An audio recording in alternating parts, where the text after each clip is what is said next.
It all started with a single, shocking line. The kind of statement that would rattle the very core of what millions of people believed. On a crisp autumn evening, as the world scrolled through their social media feeds, they stumbled upon a viral clip that would spark a conversation like no other. Dr. Marcus Jensen, a highly respected history professor from Harvard, stood on a stage at a well-attended academic conference, passionately speaking about the nature of myth and history. His face was animated, his voice carried with authority. The topic? The origins of religious beliefs, particularly Christianity. But then, Dr. Jensen said something that would change the conversation forever. Jesus Christ, he declared with unwavering conviction, is nothing more than a fairy tale. A myth built over centuries to manipulate and control the masses. There is no historical evidence to prove that he existed. He is just another piece of fabricated history, constructed for power. The words hung in the air, almost tangible in their weight. For a moment, the room fell silent. A few gasps, some muffled whispers, but the damage had been done. What followed was a tidal wave of reactions from people around the world. Some were furious, others incredulous, but there was one person in particular who could not let this pass. Elon Musk.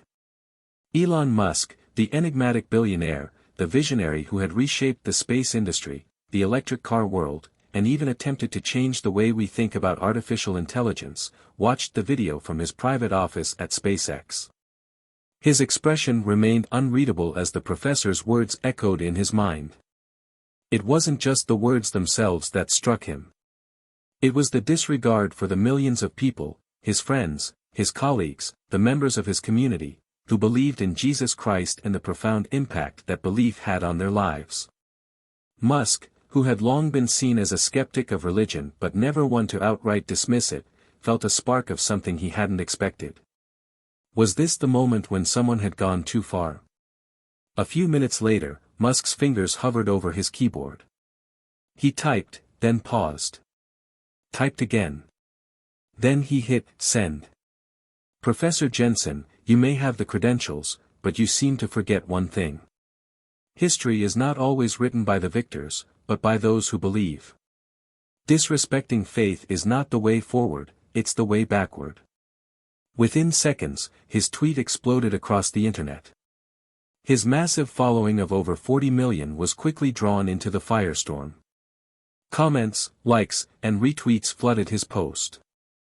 Some agreed with him, others scorned him for engaging in such a sensitive debate, but Musk wasn't done. He wasn't going to back down. In fact, he wasn't even going to let it slide. Hit subscribe and leave a comment with where you're watching from. Musk's tweet was just the beginning. He had learned a long time ago that the world wasn't a place where you could sit idly by and let things unfold. Musk wasn't one to shy away from controversy. After all, his entire career had been a collection of bold, high-risk decisions that were often met with skepticism and ridicule. But this time, something felt different. Something about the dismissal of faith felt personal. Musk knew he wasn't a religious man in the conventional sense. He had always been more inclined to embrace science, logic, and technology. He believed in the potential of humanity to unlock the mysteries of the universe. But there was something in his gut that told him that disregarding faith altogether was a dangerous path. He wasn't going to let someone like Jensen erase the value of belief in something greater than oneself. As the evening wore on, the backlash continued to mount. Musk's tweet had sparked a fire, but it wasn't just the professor that he was up against anymore.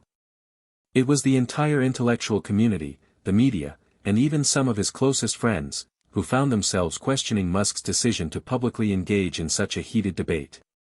Among the thousands of replies to Musk's tweet, one stood out. I think you're missing the bigger picture here, Elon. Faith isn't about proof, it's about what we can't see. Let's not reduce it to something that can be dissected by history, wrote Dr. Emily Lin, a longtime friend of Musk and one of the few people who had the ability to make him pause and reconsider his stance. Emily Lin was a philosopher and neuroscientist. She had known Musk for years, and they had often discussed deep topics ranging from the future of artificial intelligence to the human mind and consciousness. But faith, they had never really discussed. Emily had grown up in a family that valued both science and spirituality, and her perspective was one that Elon had always respected, even if he didn't fully understand it. Her tweet lingered in Musk's mind as he leaned back in his chair, staring at the screen. Perhaps she was right. Perhaps faith couldn't be reduced to a mere argument about historical facts. But still, the words of Dr. Jensen gnawed at him. They couldn't be allowed to stand unchallenged. Not like this. As the night grew late, Musk drafted a second message. We all have different journeys. Mine is one of space exploration, technology, and progress. But that doesn't mean I don't recognize the importance of belief, whether it's faith in a higher power or in the potential of humanity. I respect that belief. I hope others can learn to respect it too. This time, the tweet was met with a different reaction. Some applauded his thoughtful response, others questioned if Musk had lost his edge. But Musk wasn't worried about their opinions. He had just set something into motion, something bigger than any tweet could explain. The question now was, what would he do next? What's one thing that always pushes you forward, even when things get tough? Musk wasn't sure yet, but he could feel the storm brewing.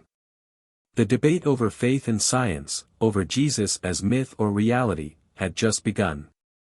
And for Musk, it was a challenge that he couldn't walk away from. It wasn't just about defending religion. It was about defending the idea that, sometimes, belief is what keeps us going. And this? This was only the beginning. Elon Musk's response to Dr. Marcus Jensen's controversial statement was just the spark that ignited a blazing fire. The internet had erupted, with debates raging across social media platforms, news outlets, and academic circles. The usual firestorm followed a Musk tweet, people either loved him or loathed him. But this was different. This time, it wasn't about electric cars or reusable rockets. It was about something far more personal, faith, belief, and the human spirit. To understand why Musk's response had such weight, it was important to look back at his own journey, a journey that had, in many ways, been driven by an understanding of both the power and the limitations of belief.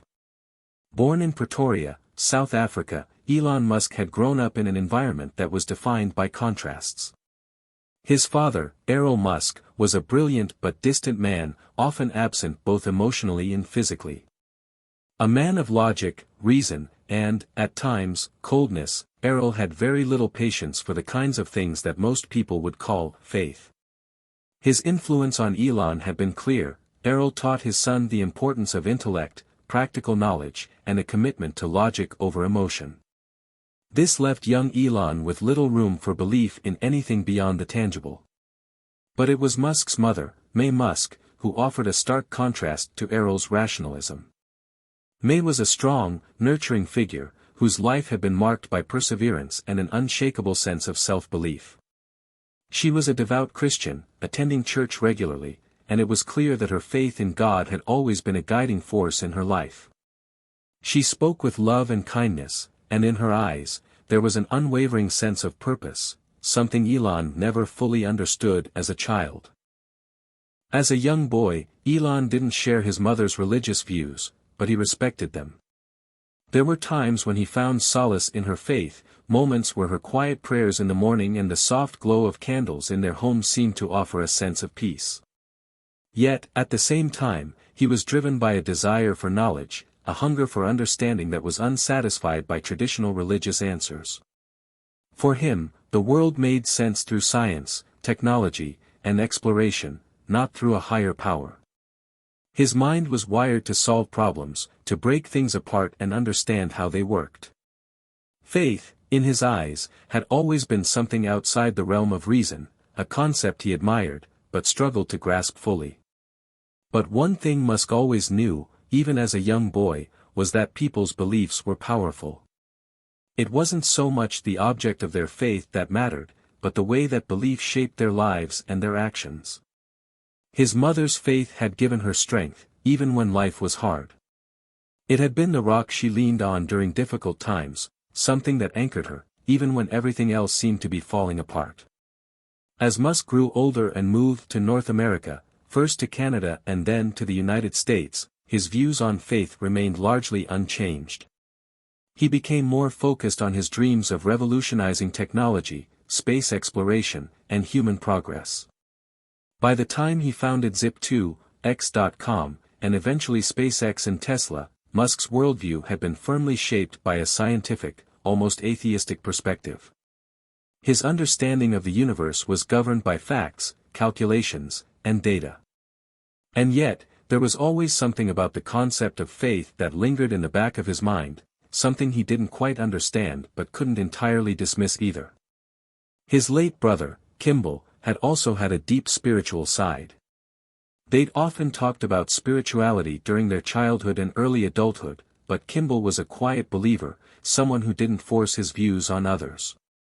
Elon respected Kimball's quiet faith, but it wasn't something he could fully embrace for himself. That was until Kimball tragically passed away in a car accident when Elon was just 28 years old. The loss of Kimball was a turning point for Musk. His grief was overwhelming, something he didn't know how to cope with. It wasn't the first major loss in his life, but it hit him harder than anything else. For the first time, he was forced to confront the idea of life after death, and with it, the concept of faith. It was during this period of deep sorrow that Musk found himself questioning everything he thought he knew about life and the universe. He began to wonder if there was something more, something beyond the science and reason he had lived by for so long. Perhaps there was a reason why people, despite all evidence to the contrary, continued to hold on to their faith. He had never before considered that belief might not be rooted in logic but rather in something deeper, a fundamental need to make sense of the chaos and the uncertainty of life. And so, when he saw Dr. Jensen's viral statement mocking Jesus Christ and dismissing the foundation of Christianity, Musk couldn't just let it slide. It wasn't just the challenge to religion that bothered him, it was the sweeping dismissal of something that had given so many people purpose, comfort, and direction in their lives. There was also the matter of his children. Musk had 5 sons from his previous marriages, and as a father, he now felt a deep responsibility to help guide them in a world that often seemed indifferent to the questions of life and death. Would he raise them with a sense of purpose beyond mere success? How could he teach them to navigate the complexities of faith and reason in a world where both seemed at odds with each other? Musk's decision to publicly respond to Dr. Jensen wasn't made in haste. It was a deliberate act of rebellion against the growing trend of people trying to erase belief from public discourse. But it was also a reflection of his own journey, his quest to understand both the scientific and spiritual sides of life, and how they could, perhaps, coexist in a world that demanded answers to both the mind and the soul. As Musk sat in his office late that night, contemplating his next move, he realized that this was more than just a debate over historical facts. This was about respect, respect for people's beliefs, respect for the way people find meaning in their lives, and respect for the potential of human beings to connect with something greater than themselves. Musk had always prided himself on challenging the status quo, on going against the grain. But this time, his challenge wasn't about technology or business. It was about something far more profound. Yet, there was one thing that Elon Musk was certain of. This wasn't just about defending religion. It was about defending something even bigger, the idea that we all have the right to believe, to seek, and to question the mysteries of existence. And in this world of technological progress, the question of faith was one he wasn't about to ignore. The response to Elon Musk's tweet was immediate, and as expected, it was explosive. The debate between Musk and Dr. Marcus Jensen quickly escalated beyond the boundaries of a simple Twitter exchange. News outlets picked up the story, with headlines screaming about the clash between the billionaire entrepreneur and the professor, one a champion of science and reason, the other an advocate for faith and belief. It wasn't just a Twitter spat anymore, it was a full-scale ideological war. Musk, as always, was unbothered by the public frenzy. The world had learned long ago that he thrived in controversy. His tweets often stirred the pot, creating chaos in both the business world and public discourse. But this was different. This wasn't about electric cars or space exploration. This was about something far more fundamental, something that touched the lives of billions. Faith. The attacks from Jensen supporters were relentless.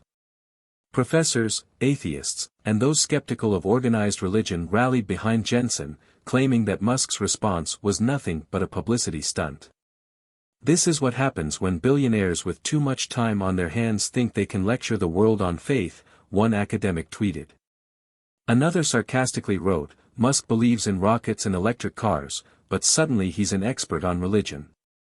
Incredible. But Musk was used to this. He had been the subject of ridicule for most of his life. Whether it was his ideas for Tesla when it was still a fledgling company or his dream of colonizing Mars, Musk had faced criticism and mockery from nearly every corner of the media and the intellectual elite. For a man who had made billions challenging conventional wisdom, it was almost par for the course. However, this was different. The stakes were higher. This was about faith, a deeply personal and sensitive subject for millions of people around the world. Musk knew he was walking on dangerous ground, and yet he couldn't let it go.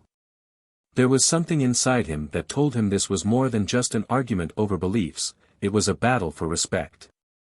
He continued to tweet, each post more pointed than the last. If we can't respect people's beliefs, then what are we really fighting for? Musk tweeted late one night. Faith is about more than facts, it's about what drives us, what gives us hope. Without that, what are we? And yet, the more Musk spoke out, the more polarized the conversation became. People began to argue over everything from the historical accuracy of religious texts to the role of science in understanding the divine. Some of Musk's followers, who had long respected him for his technological vision, began to feel uncomfortable with his engagement in religious debates. Stick to rockets, Elon, one comment read. We didn't follow you to hear about faith. On the other hand, many of Musk's critics, including Jensen, were quick to dismiss him as just another tech mogul who was out of touch with the intellectual world. Musk is more interested in celebrity than in truth, Jensen wrote in a public statement. He's using religion as a way to distract people from his lack of substantive arguments on real issues. For every supporter, there was an opponent. For every ally, there was a critic. Musk's stance had ignited an ideological firestorm, with no signs of it cooling down anytime soon. Musk, for his part, found himself frustrated by the lack of understanding on both sides of the debate. On one hand, he saw the importance of reason, logic, and evidence. Those principles had guided his entire career, from the founding of Zip2 to SpaceX's successful Mars missions. But on the other hand, he couldn't ignore the deep, often life-changing significance that faith held for so many people. It was clear to him now that this wasn't just a debate about religion. It was about the role of faith in the modern world. The tension between reason and belief had always existed, but now it was coming to a head in a very public way. Musk had never been one to shy away from controversy, but this felt different. This felt more personal. As the debate raged on, something unexpected began to happen.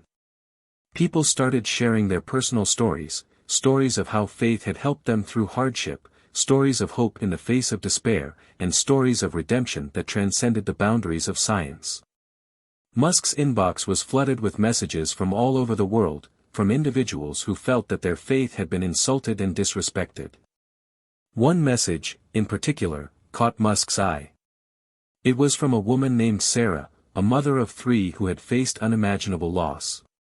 Her husband had died in a car accident, leaving her to raise their children alone. She wrote, Mr. Musk, I've never been one to follow you closely, but when I saw what Dr. Jensen said, I couldn't remain silent. My faith in Jesus Christ is what has carried me through the darkest days of my life. I don't need proof, I don't need historical documents. What I need is hope, and my faith gives me that. It's something I hold on to when everything else is falling apart. I respect your achievements in science, but please don't dismiss what helps people like me survive. Musk sat back in his chair, reading the message over and over. Something about her words hit him harder than anything else. He had always respected science, always believed that technology had the power to change the world, but he had never fully understood how deeply faith could impact a person's ability to endure. He found himself thinking back to his own struggles, the personal losses and the moments of doubt that had shaken him to his core. He wasn't a religious man, but he couldn't ignore the power of belief in others. For so many people, faith wasn't just a belief, it was a lifeline. In that moment, Elon Musk understood something that he hadn't before. The conflict he had inadvertently stepped into wasn't just about defending a belief in Jesus. It was about defending the right of people to believe in something greater than themselves.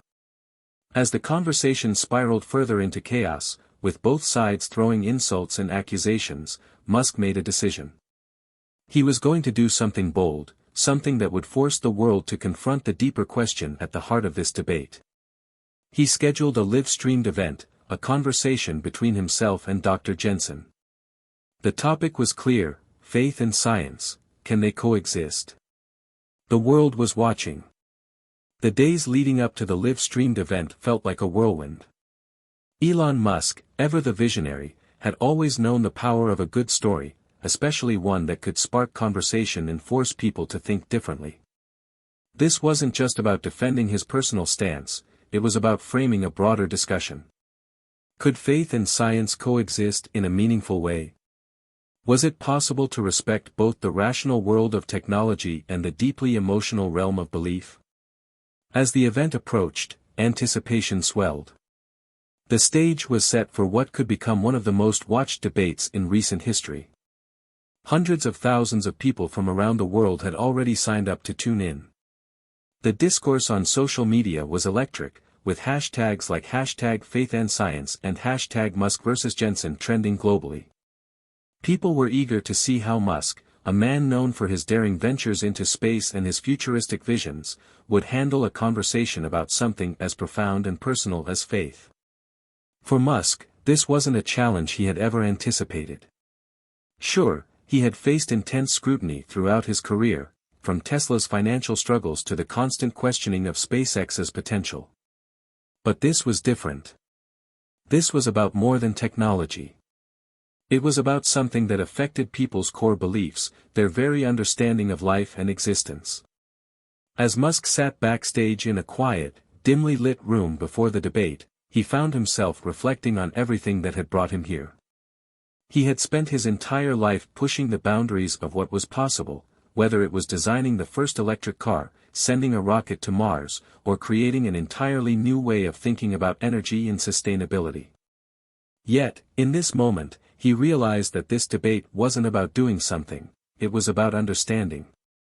Understanding the human need for belief and reconciling it with the technological marvels he had created.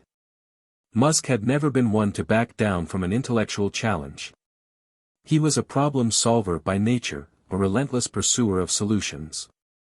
But this wasn't a problem that could be solved with a simple equation or a breakthrough innovation. This was a question of the soul. He could feel the weight of it. On the other side of the stage, Dr. Marcus Jensen was preparing in his own way. A respected professor of philosophy and an outspoken critic of religious dogma, Jensen had been a polarizing figure for years. He was known for his hardline stance on atheism, often arguing that humanity's belief in a higher power was a relic of the past, a mental crutch to help people navigate the complexities of life. His sharp wit and intellectual rigor made him a formidable opponent. But in this arena, Jensen wasn't just fighting for his academic beliefs. He was fighting for the very idea of reason, logic, and the future of human progress. To him, the belief in something as abstract and unprovable as religion was a hindrance to humanity's advancement. The tension in the air was palpable. Musk, who had always been calm and collected under pressure, was feeling the weight of the moment. He had always approached challenges with a sense of rationality and optimism. But now, facing Jensen in a public forum, he realized that this wasn't about technology or innovation, it was about the very essence of human existence. Could people really have it all? Could they embrace both the unyielding pursuit of knowledge and the mysterious power of faith? The event began with a dramatic opening, the lights dimming as the audience's hushed murmurs turned into an eager silence.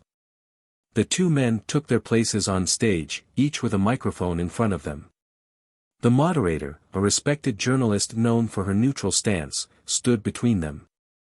She introduced the topic, and the debate began. Jensen started the conversation with a powerful statement, one that echoed the sentiment of many of his followers: faith, as it is understood by millions, is based on myth and superstition. It has no place in the world we are trying to build, a world of progress, of rationality, of science. The question isn't whether or not faith has value, it's whether it has any place in our future. The answer, in my view, is no. Musk listened carefully, his expression neutral. He knew Jensen would start with this kind of dismissal, but it was still a challenge. Musk was a fan of science, and he didn't believe in baseless superstition either. But faith, he knew, wasn't about superstition. It was about the intangible qualities that made people human: love, hope, purpose. When it was his turn to speak, Musk leaned forward slightly, his voice steady but full of conviction. I think the problem here, he began, is that we're looking at this issue through two very different lenses. You're right that we live in a world driven by reason and logic, technology, science, facts. And yes, I've dedicated my life to advancing those things. But that doesn't mean there isn't room for something more, something that can't be quantified. What I've learned is that people need something to believe in. They need hope, a sense of purpose. Faith in something beyond themselves is what has carried them through hardship and given them a reason to keep going. That's not just valuable, it's necessary. Jensen raised an eyebrow, his tone skeptical. And you think faith, something that has no empirical foundation, can be compared to the tangible advancements we've made in technology? To the hard evidence of our scientific discoveries? Musk's eyes locked with Jensen's. I'm not here to argue that faith should replace science, Marcus. Science and technology have changed the world, and I believe they will continue to do so. But faith gives people something that no amount of data can: purpose. It's not about proving the existence of a deity or even the specifics of religious texts. It's about the human need for meaning. We can all agree that the world isn't perfect. People face suffering, loss, and confusion. Faith gives them the strength to push through, to keep fighting for a better future, even when the odds seem impossible. And in that sense, it has real power. The audience fell silent, as Musk's words hung in the air. It was a rare moment where the typically pragmatic entrepreneur had tapped into something deeper, something that resonated on a level that wasn't just intellectual. He wasn't trying to prove a point with data or logic. He was speaking from his own experiences, from the heart. The debate continued, with Jensen pushing back on Musk's ideas, arguing that the need for faith was a weakness, an outdated crutch that humanity needed to outgrow. But Musk's words were beginning to shift the narrative. He wasn't just defending religion, he was defending the human spirit itself. As the discussion reached its peak, Musk realized something profound. This debate wasn't just about faith versus reason, it was about recognizing the complexities of the human experience. The live-streamed event wasn't just about proving who was right. It was about starting a conversation that might lead to greater understanding, even if it didn't result in an immediate resolution. The journey they were on wasn't a destination. It was about exploring the gray areas that neither science nor faith could fully explain. And in that moment, Musk knew that the real challenge lay ahead, not in winning the debate, but in fostering a dialogue that would reshape how people thought about both science and faith in the years to come. The journey had just begun. The debate had drawn to an intense and emotional close. As Musk and Jensen wrapped up their final remarks, there was a brief, almost surreal moment of silence. The audience, who had been hanging on every word, was now digesting what they had just witnessed, a conversation that transcended the boundaries of religion and reason, faith and logic. Musk's last words had left an imprint on the minds of those who had tuned in, something that went beyond mere facts or arguments. What I'm saying, Musk had concluded in his final response to Jensen, is that faith is a part of the human experience that can't be discarded just because it isn't measurable by science. Science tells us how things work. Faith tells us why we keep going. The live stream ended, and the world began to react. The media, flooded with responses from millions of viewers, quickly picked up on the emotional weight of the discussion. The event had sparked a wave of conversations that reached far beyond the intellectual elites who had followed the debate. Ordinary people were talking about it, too. The following morning, as Musk scrolled through the flood of comments, one stood out to him.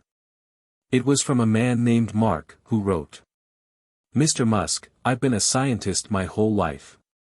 I've built my career on logic and reason, and I've always believed that faith is for the weak, for those who can't handle the truth.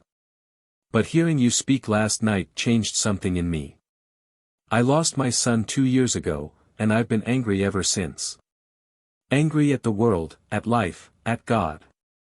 I've tried to fill that void with work, with progress, but it hasn't worked. I think I understand now. Maybe I've been trying to fix something that wasn't broken, my soul. Thank you for showing me that it's okay to believe again." Musk stared at the message for a long time. There was no immediate reply. But something inside him shifted. He had never thought of himself as a savior or a guide for others. He was a businessman, an innovator. But in this moment, he understood that his words had had an impact. They had touched a place that went beyond technology or finance. The emotional weight of the moment wasn't lost on Musk. He had always considered himself a forward-thinking, rational man, driven by data and the quest for knowledge. Yet now, in the wake of his words, he felt something stirring in him, an empathy that he had not known he was capable of. For the first time, Musk understood how deeply faith could shape a person's world, not just through its promises of an afterlife, but through its capacity to heal, to bring hope, and to drive people to persist through hardship. As he thought back on the debate, he remembered the look in Jensen's eyes during their final exchange. The professor, ever the skeptic, had been unwavering in his belief that religion was a thing of the past. But Musk had seen something flicker in him, a moment of hesitation when he had been confronted with the idea that perhaps science alone wasn't enough to explain the human experience. For the first time, Jensen had been forced to question the absoluteness of his own worldview. But it wasn't just Jensen that Musk had affected.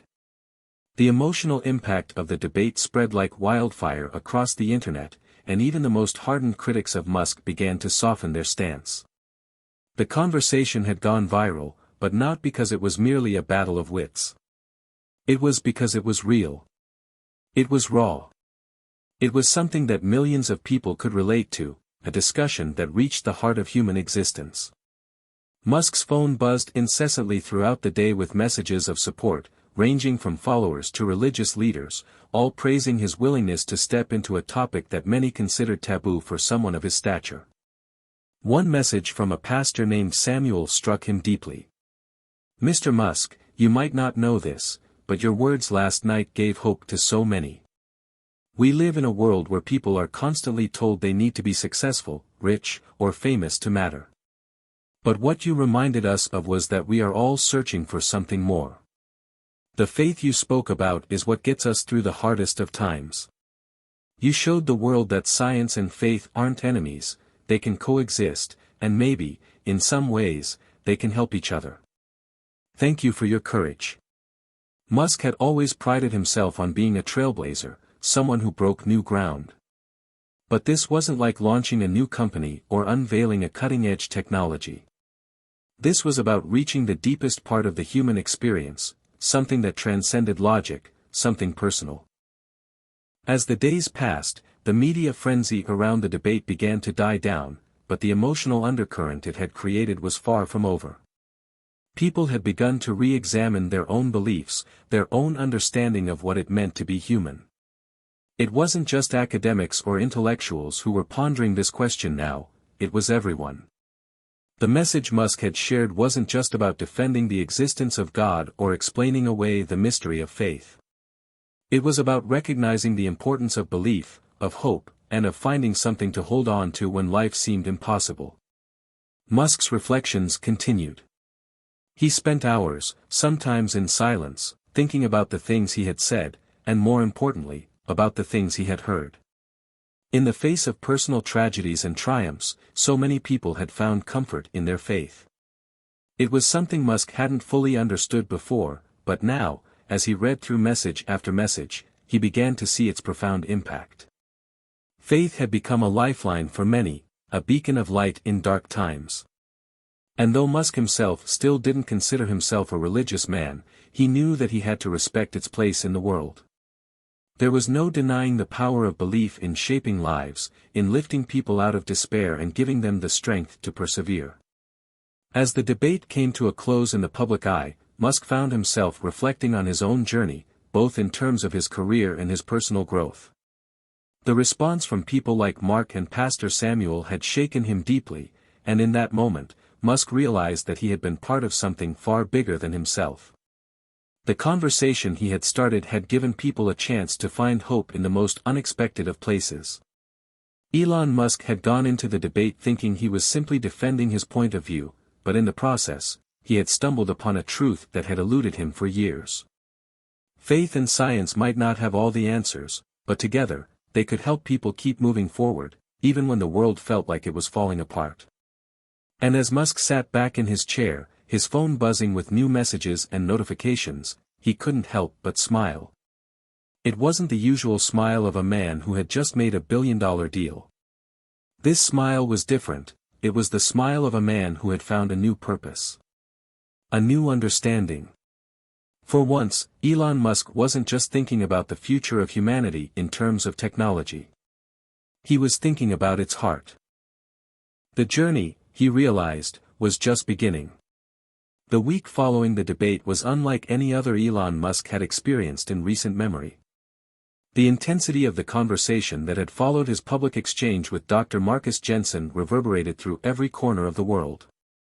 It wasn't just about who won the debate anymore, it was about the profound reflections it had prompted in people from all walks of life.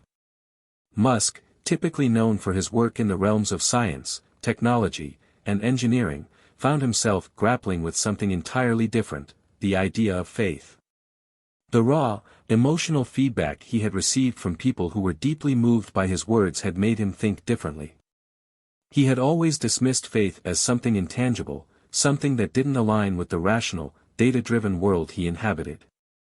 Yet, in the wake of the debate, he had begun to understand the human need for something beyond logic and reason. One evening, as Musk sat alone in his office at Tesla's headquarters, the weight of the past few days started to settle on him. His mind wandered back to that final message he had received from Mark, the man who had lost his son and found solace in Musk's words.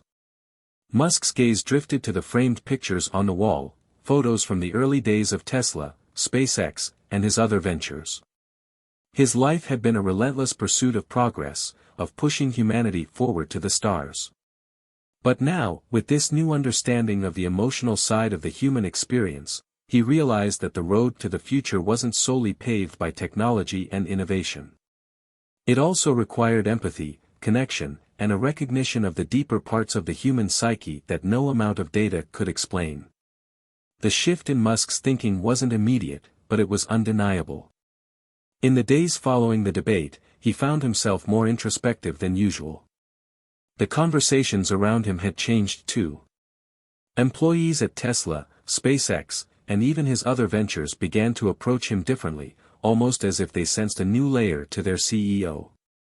The once unapproachable, laser-focused business magnate now seemed a bit more human, a bit more willing to acknowledge the unseen threads that held the world together.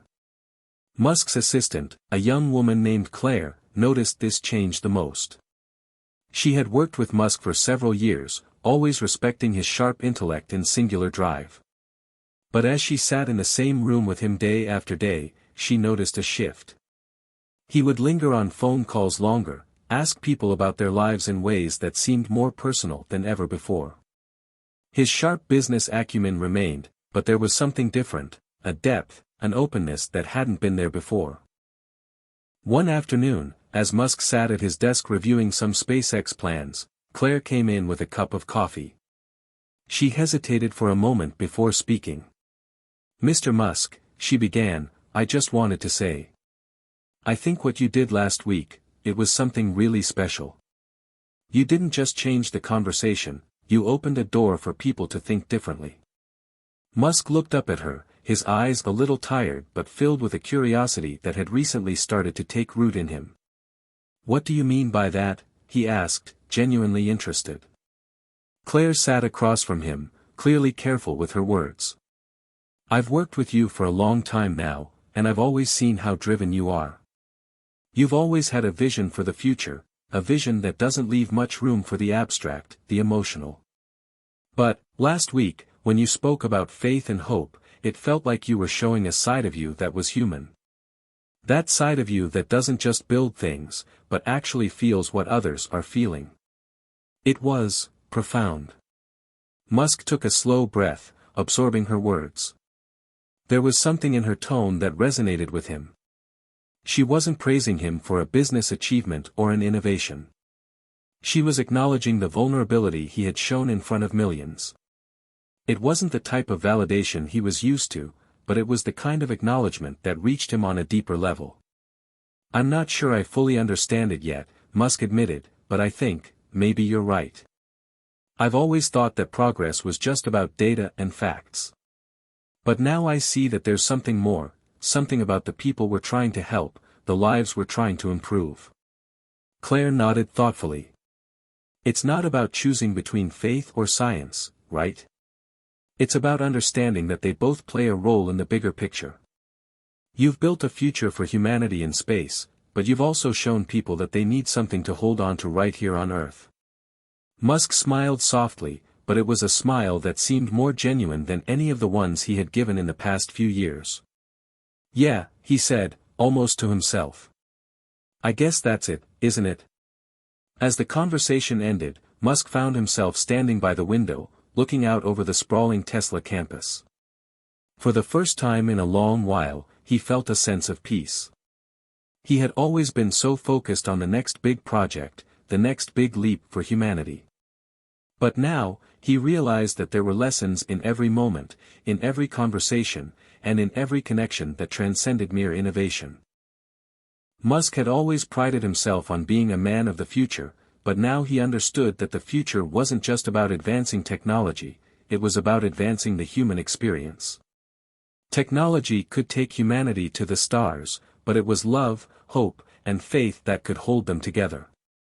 Over the next few weeks, Musk continued to reflect on the lessons he had learned. He reached out to some of the people who had contacted him after the debate, people who had shared their stories of hardship, loss, and recovery. One by one, he made an effort to connect with them personally.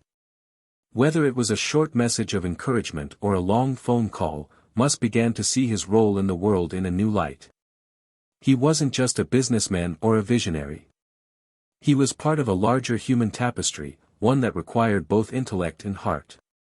In his final reflection, as he sat on his balcony looking at the stars, Musk understood one thing clearly: progress, in all its forms, wasn't just about creating new technologies or reaching new frontiers.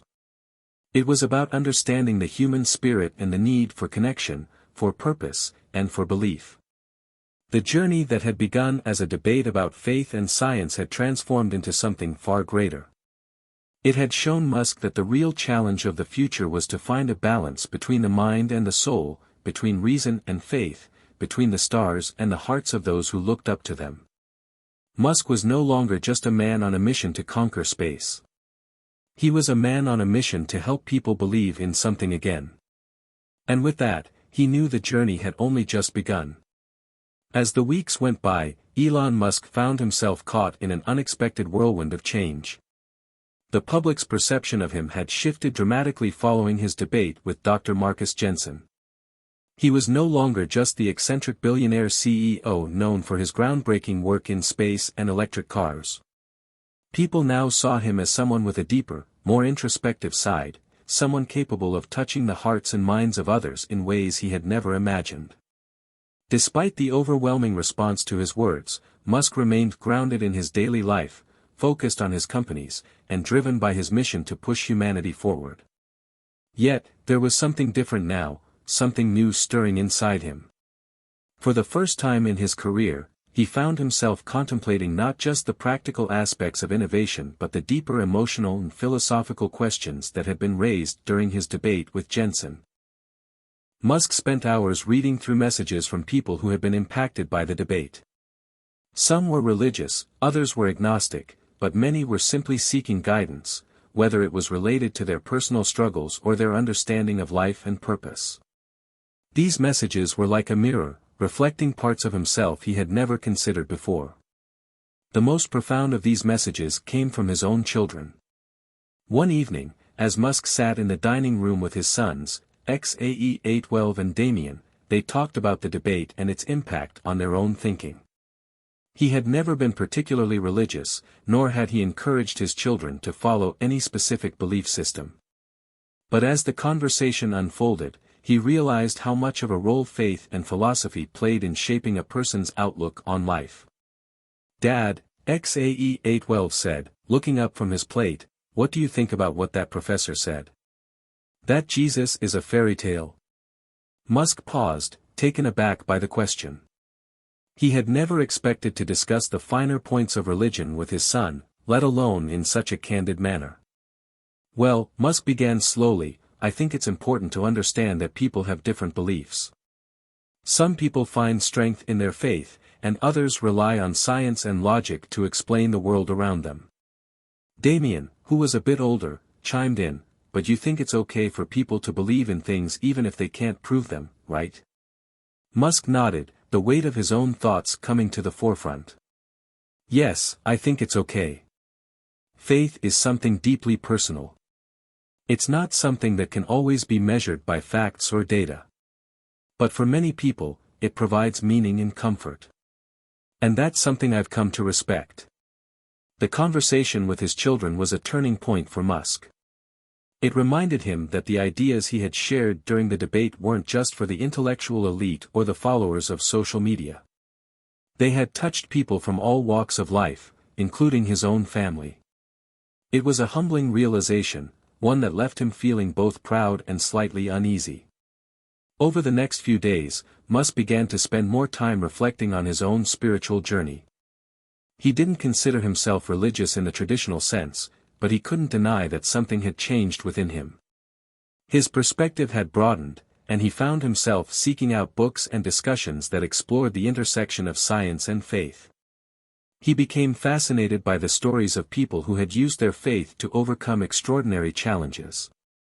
It was as if he had opened a door to a new realm of understanding, one that didn't solely rely on logic or technology. Despite this newfound introspection, Musk knew that he had to continue his work. SpaceX, Tesla, and his other ventures were at the forefront of his mind. But now, there was a deeper sense of purpose guiding him.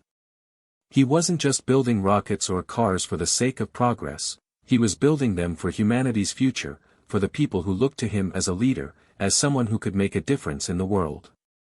One day, as he walked through the SpaceX headquarters, he was approached by one of his senior engineers, Nadia.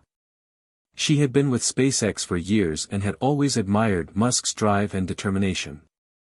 But there was something in her eyes now that caught Musk's attention, something that suggested she had something important to say. "Mr. Musk," Nadia said cautiously, "I wanted to talk to you about the upcoming Mars mission. We've made some incredible progress, but there's a part of me that feels like we're missing something." Musk raised an eyebrow, intrigued. "What do you mean?" "I've been thinking a lot about what you said during the debate," Nadia replied. "About faith. About believing in something greater than ourselves. I think that, as we push forward with our mission to colonize Mars, we should also consider the human aspect. It's not just about technology and resources. It's about hope. It's about giving people something to believe in, something to hold on to when they're out there in the unknown." Musk was quiet for a moment, absorbing her words. He had always seen SpaceX's mission as a technical challenge, a way to expand humanity's reach beyond Earth. But Nadia's perspective resonated with him. The idea of creating not just a technological marvel, but a symbol of hope and possibility, was powerful. He realized that Mars wasn't just a new frontier, it could be a new beginning for humanity, a place where people could believe in the potential for a better future, even in the face of unimaginable challenges. "That's a good point, Nadia," Musk said finally. "We've been so focused on the logistics of it all. But maybe we need to think about the people who will be the first to go to Mars. We need to give them something more than just technology. We need to give them purpose, something that transcends just survival." Over the next few weeks, Musk and his team began to brainstorm ways to integrate this new understanding of the human spirit into their Mars mission. They considered the possibility of creating a new kind of culture, one that blended science with faith, technology with hope. It wasn't going to be easy, but Musk knew that it was essential. If they were going to take humanity to the stars, they needed more than just rockets. They needed a vision, a mission that would inspire generations to come. Musk's reflections on faith, purpose, and the human condition continued to evolve, and his newfound understanding began to influence every aspect of his work. His public persona, once defined by his technological innovations and cutting-edge companies, was now becoming intertwined with something more profound, a belief that the future of humanity was not just about the things they could build, but about the things they could believe in. He had always been a man of the future, but now he understood that the future wasn't just about technology. It was about the hearts and minds of the people who would carry humanity forward. And in this new chapter of his life, Musk was determined to create a future where hope, faith, and science could coexist, guiding humanity to new horizons, both on Earth and beyond. The transition from Musk's public confrontation with Dr. Marcus Jensen to his newfound introspection wasn't easy. Although he had opened a new chapter in his life, there were days when the weight of this shift seemed unbearable. He felt like he was standing at the edge of something monumental, yet he wasn't quite sure how to move forward. The work at SpaceX, Tesla, and his other ventures didn't slow down, and he couldn't afford to let this shift in perspective hinder the progress of his companies. But deep down, he knew that the future of humanity didn't just rely on technology, it also depended on the collective mindset of the people he was trying to lead. As the days passed, Musk grew increasingly aware of the responsibility he had in shaping this new era. His debate with Dr. Jensen had been a catalyst for something bigger, a conversation about faith, about belief in something greater than what the data could prove. He realized that he had been part of that very conversation, but now he needed to act. This wasn't just a passing thought, it was a calling. The first opportunity to act came sooner than he expected. A letter arrived one morning, forwarded from his assistant Claire. It was from an organization called Mission Humanity, a global network of thinkers, scientists, religious leaders, and philanthropists dedicated to addressing the greatest challenges facing humanity. The letter invited Musk to speak at an upcoming summit on the future of the world, where the goal was not just to discuss technology and innovation, but to explore the deeper issues of faith, unity, and purpose. Musk had received invitations to countless summits and conferences over the years, most of which he had declined. But this was different. The focus was on the very questions he had been grappling with since his debate with Dr. Jensen. The idea of gathering minds from all walks of life to discuss how humanity could move forward, both technologically and spiritually, struck a chord within him. He picked up the phone and dialed Claire's number. "Claire, I'm going to take the invitation," Musk said, his voice steady but purposeful. "This is something I need to be a part of." Claire responded with surprise but quickly understood the weight of his decision. "I'll get the arrangement started right away." Musk hung up and leaned back in his chair. He felt the familiar rush of excitement that came with taking on a new challenge, but this time, it was different. This wasn't about conquering a technological frontier. It was about tackling something more elusive, more profound. He was about to take the first step into uncharted territory, and he wasn't sure what to expect, but he knew he couldn't turn back. The summit was held in a sprawling conference center located just outside of Geneva. It was a grand event, with some of the most influential thinkers in the world in attendance. There were politicians, scientists, philosophers, spiritual leaders, and activists, all gathered under one roof to discuss humanity's future. The air was filled with an energy that was palpable, a sense of urgency about the need for change. Musk arrived at the summit with a quiet determination. As he walked through the halls of the conference center, he was struck by the diversity of the people gathered there. It wasn't just a group of scientists and engineers, it was a collective of individuals from all corners of the world, each with their own unique perspectives on how to build a better future. When his turn came to speak, Musk stood before the crowd, a sea of faces staring back at him. For the first time in his life, he felt a deep sense of vulnerability. This wasn't a room full of investors or tech enthusiasts. These were people who were deeply concerned about the state of the world, people who believed that humanity's greatest challenges couldn't be solved by technology alone. Musk cleared his throat and began. When I first started this journey, I believed that the future was something we could shape with our minds, our inventions, and our technologies, he began, his voice calm but steady. And for a long time, I thought that the answers to our problems were hidden in the data, in the numbers, in the algorithms. He paused for a moment, allowing the weight of his words to settle in the room. But recently, I've come to understand something more profound. We can build the most advanced technologies, we can send people to Mars, we can change the way we live on Earth. But at the end of the day, what truly drives humanity forward isn't just the desire for progress, it's the hope that there's something more, something greater than ourselves. The room fell silent as Musk's words hung in the air. It was as if he had unlocked a shared truth, something that resonated with everyone present. For once, he wasn't just talking about rockets or electric cars, he was talking about the human experience. We are facing unprecedented challenges, Musk continued. Climate change, inequality, resource depletion. But in the face of these challenges, we need more than just solutions, we need a new way of thinking, a new perspective that integrates both science and faith, technology and hope. The future isn't just about what we can build, it's about what we believe. Musk's words were met with a moment of silence before the crowd erupted into applause. It wasn't the applause he was used to, the kind that followed a successful product launch or a major breakthrough. This was different. This was a collective recognition that the path forward required more than just logic and reason, it required a sense of shared purpose, a belief that humanity could overcome its challenges if it worked together. As Musk sat back down, he couldn't help but feel a sense of accomplishment. This wasn't a victory in the traditional sense. It wasn't about being right or proving a point. It was about starting a conversation that could change the world. Over the next few days, Musk engaged in deep conversations with leaders from all walks of life. He spoke with scientists about the importance of combining technology with compassion. He talked to religious leaders about how faith could play a role in shaping a more just and sustainable world. And he listened to the stories of people who had faced unimaginable hardships and found strength in their beliefs. By the end of the summit, Musk had a newfound clarity. He understood that the work he had done in the world of technology was just the beginning.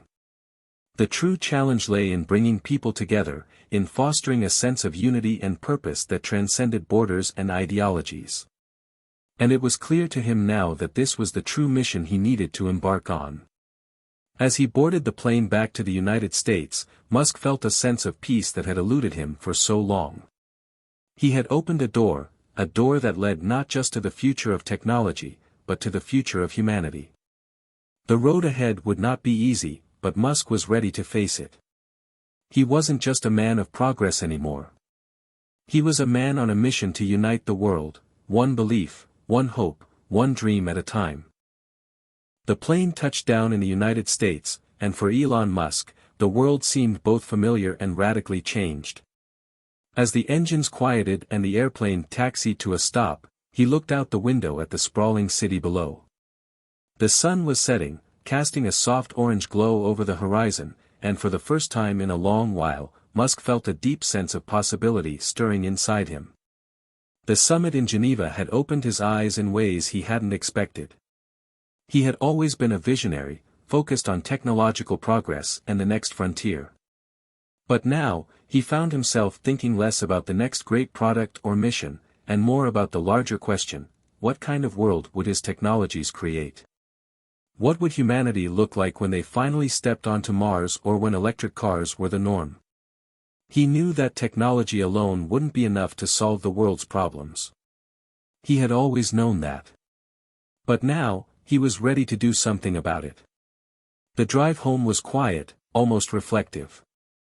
As he passed through the familiar streets of Los Angeles, he realized how disconnected he had felt from his surroundings in recent years. So much of his life had been consumed by work, by pushing the boundaries of possibility, by solving the next big challenge. But now, there was a need to pause, to reflect, not just on the future of technology, but on the future of humanity itself. By the time he arrived at his private residence, Musk had made up his mind. He was going to launch a new initiative, one that would combine his passion for technology with his newly formed sense of purpose. The initiative wouldn't just focus on innovation or space exploration. It would focus on bringing people together, across all boundaries: cultural, religious, political, and ideological. It would be about building a future based not just on what could be built, but on what could be believed in. He called a meeting with his closest advisors and team members from SpaceX, Tesla, and his other ventures. The team gathered at his office late the next morning, with an air of quiet anticipation. They had no idea what Musk was about to propose, but they knew it was going to be something significant. Musk stood in front of the group, his mind buzzing with the ideas that had been forming since he returned from Geneva.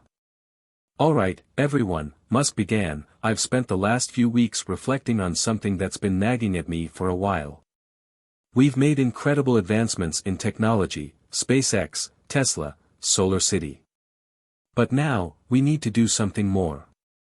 I've realized that the future isn't just about pushing the limits of what we can build with technology. It's also about what we believe as human beings. It's about creating a future that's not just based on the next invention, but on the values that will guide us forward as a species." He paused and looked around the room. His team was silent, listening intently.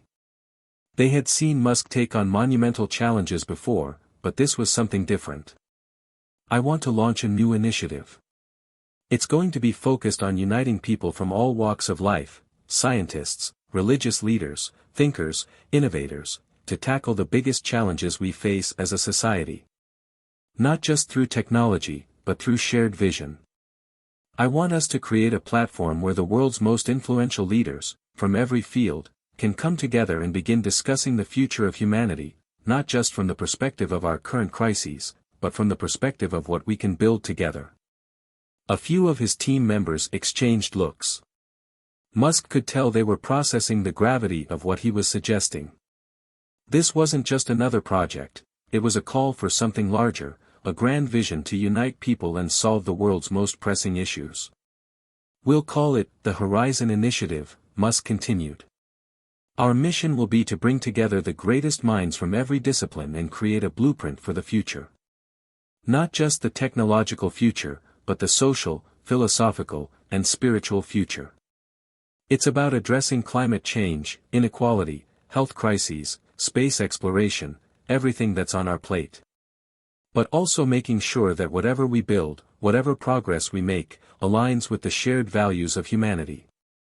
And more importantly, we need to ensure that we're building a world that's rooted in hope, compassion, and faith." The room was silent. Musk had always been known for his ability to think big, to set audacious goals. But this was a different kind of big. It was not just about what he or his companies could do. It was about reshaping the way the world thought about progress. One of his senior engineers, Noah, raised his hand. "Elon, this sounds incredible. But, how exactly do we bring all these different groups together? People have different beliefs, different priorities. It's going to be challenging to create a shared vision." Musk nodded. He knew this wasn't going to be easy. "It won't be. But that's why we're going to need to build a platform that's open and inclusive, one that fosters dialogue. We'll create an environment where the greatest minds, scientists, religious leaders, economists, sociologists, and every other discipline, can come together to discuss their visions for the future, to find common ground. There was a sense of excitement in the room, tempered by the magnitude of the challenge.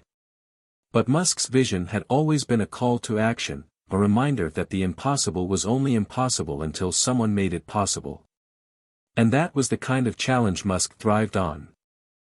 "I'm going to reach out to some of the people I met in Geneva," Musk said. "We'll start by bringing together a core group of thinkers.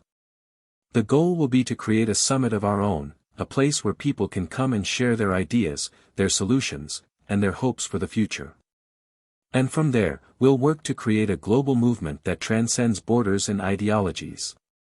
He could see the wheels turning in the minds of his team. This was something new. Something that hadn't been done before. But if anyone could make it happen, it was Elon Musk. "I'm going to need your help," Musk said, looking at each of them in turn. "This will take all of us. But together, we can create something that will change the world." The team members nodded, their enthusiasm rising to match Musk's. They understood the weight of this vision, and they were ready to help bring it to life. As the meeting ended and the team dispersed to begin planning, Musk stood by the window, staring out at the sprawling city below. The future was waiting for them to shape it. And now, for the first time in his life, he felt that the mission he had been called to was bigger than anything he had ever imagined. He wasn't just going to take humanity to Mars or build the next electric car. He was going to build a movement that would unite the world in the pursuit of something greater than just progress. It was a vision for a future rooted in hope, faith, and the belief that together, humanity could overcome anything. And as Musk turned away from the window, he knew that this was only the beginning. Musk had always known that the road to success was never easy. Each step forward in his career had been met with setbacks, challenges, and moments of doubt. But in this new endeavor, the stakes felt higher than ever. The Horizon Initiative wasn't just a project, it was a mission to unite a divided world. Musk's vision wasn't simply about technology, it was about transforming the very way people thought about the future. The first order of business was assembling a team that could help bring this vision to life. Musk reached out to key individuals he had met during the summit in Geneva, as well as trusted colleagues from his various ventures. These were people who shared his belief that technology in humanity's future could be shaped by something deeper than just numbers and data. One of the first people Musk called was Dr. Amelia Grant, a leading climate scientist known for her groundbreaking work in renewable energy and climate change solutions. Her research had made a profound impact on Musk's own thinking, especially when it came to the importance of sustainability and the environmental challenges humanity faced. "Amelia," Musk said when she picked up the phone. "I have an idea that I think you'll be interested in. It's not just about solving the problems we face with climate change. It's about creating a movement, a global vision for the future. Something that unites people across different disciplines to tackle not just environmental issues, but all of humanity's greatest challenges." There was a pause on the other end of the line, followed by a thoughtful response. "I've always believed that we need more than just technical solutions to solve climate change, Elon. We need a new kind of conversation. I'm in. Let's make it happen." With Dr. Grant on board, Musk moved on to the next essential player, Father Dominic West, a Catholic priest and spiritual leader known for his work in bridging the gap between science and faith. Musk had always respected Father Dominic's ability to approach complex issues with humility, wisdom, and a deep sense of purpose. "Father Dominic," Musk began, "I want to bring people together, not just scientists, but religious leaders, philosophers, and thinkers from all walks of life. I think it's time we ask the big questions: what is our purpose, and how do we align our progress with our shared values? Would you be willing to join me in this mission?" The priest's voice was warm yet firm when he replied, "Elon, I believe this is the call we've been waiting for. People of faith have a deep responsibility to ensure that technology serves the common good, not just progress for the sake of progress. I would be honored to be part of this initiative. With these two key figures secured, Musk began reaching out to others. He wanted individuals who didn't just have expertise in their fields, they needed to be thinkers who could contribute to the broader narrative he was trying to create. The Horizon Initiative wasn't just about solving problems, it was about creating a new framework for humanity's future. Next on his list was Professor Leah Johnson, a renowned philosopher specializing in ethics and social justice. Her work on the intersection of morality, technology, and society had gained widespread recognition, and Musk knew that her insights would be invaluable. Professor Johnson, I'm working on something that could change the course of history. I want to create a platform where thought leaders from all backgrounds can come together and discuss not just the problems we face, but the vision we want for the future. Would you consider joining this initiative? Her response was immediate and enthusiastic. Absolutely, Elon. The future isn't just about technology, it's about how we live together as a global community. I'm excited to be part of something that aims to unite people across divides and focus on a shared vision. With the core team coming together, Musk's next task was to create a structure for the initiative. He envisioned a global network, a coalition of experts from diverse fields, who would work together to address humanity's most pressing challenges. The Horizon Initiative would not only facilitate conversation but also foster real-world solutions that integrated science, faith, and human values. The group would hold annual summits where they would discuss new ideas, share progress, and brainstorm new initiatives. But it wasn't just about talking, it was about taking action. The goal was to turn ideas into tangible solutions that could help shift the world's trajectory. Over the next few months, Musk's team worked tirelessly to build the framework for the Horizon Initiative. They crafted a mission statement that encapsulated the essence of the project, a global movement dedicated to shaping a future for humanity that unites the best of technology, spirituality, and shared human values to solve the world's most pressing challenges. The Horizon Initiative would focus on several key areas: climate change, global inequality, health crises, and space exploration. But beyond these issues, the initiative aimed to address the fundamental question of what it meant to be human in an age of rapid technological advancement. How could humanity advance without losing sight of its moral compass? How could progress be made while ensuring that it served the common good? As the planning phase progressed, Musk found himself more and more consumed by the project. Every meeting, every conversation, brought him closer to his vision. The team was energized, and the collaboration between scientists, philosophers, religious leaders, and technologists created an atmosphere of creative synergy that Musk had never experienced before. It felt as though they were all working toward a common purpose, a purpose greater than any one person or company. But despite the growing momentum, Musk couldn't shake the nagging feeling that the real test was yet to come. The Horizon Initiative was an ambitious project, one that would require not just technical expertise, but a collective will to change the course of history. Would the world be ready for a new kind of global movement, one that sought not only to solve problems but to redefine what it meant to be human? Musk knew that the road ahead would be full of obstacles. The world wasn't short on skeptics, and there were bound to be those who would criticize the initiative as naive or idealistic. But he was determined. The world needed hope now more than ever. And he, along with the team he had assembled, was ready to bring that hope into the light. The first Horizon Initiative Summit was set to take place in New York City. It would be a pivotal moment, a chance to bring together some of the most brilliant minds from around the world and present the collective vision that had been months in the making. Musk knew it wouldn't be easy. There would be difficult conversations, disagreements, and even moments of doubt. But it was a start. And every great journey had to begin somewhere. As Musk sat at his desk, looking over the plans for the summit, he couldn't help but feel a sense of excitement. This was no longer just a dream. It was happening. The future was unfolding before him, and it was his to shape. Hit subscribe and leave a comment with where you're watching from. This story might just spark a new beginning. What's one thing that always pushes you forward, even when things get tough? The morning of the first Horizon Initiative Summit arrived with a mix of anticipation and nervous energy.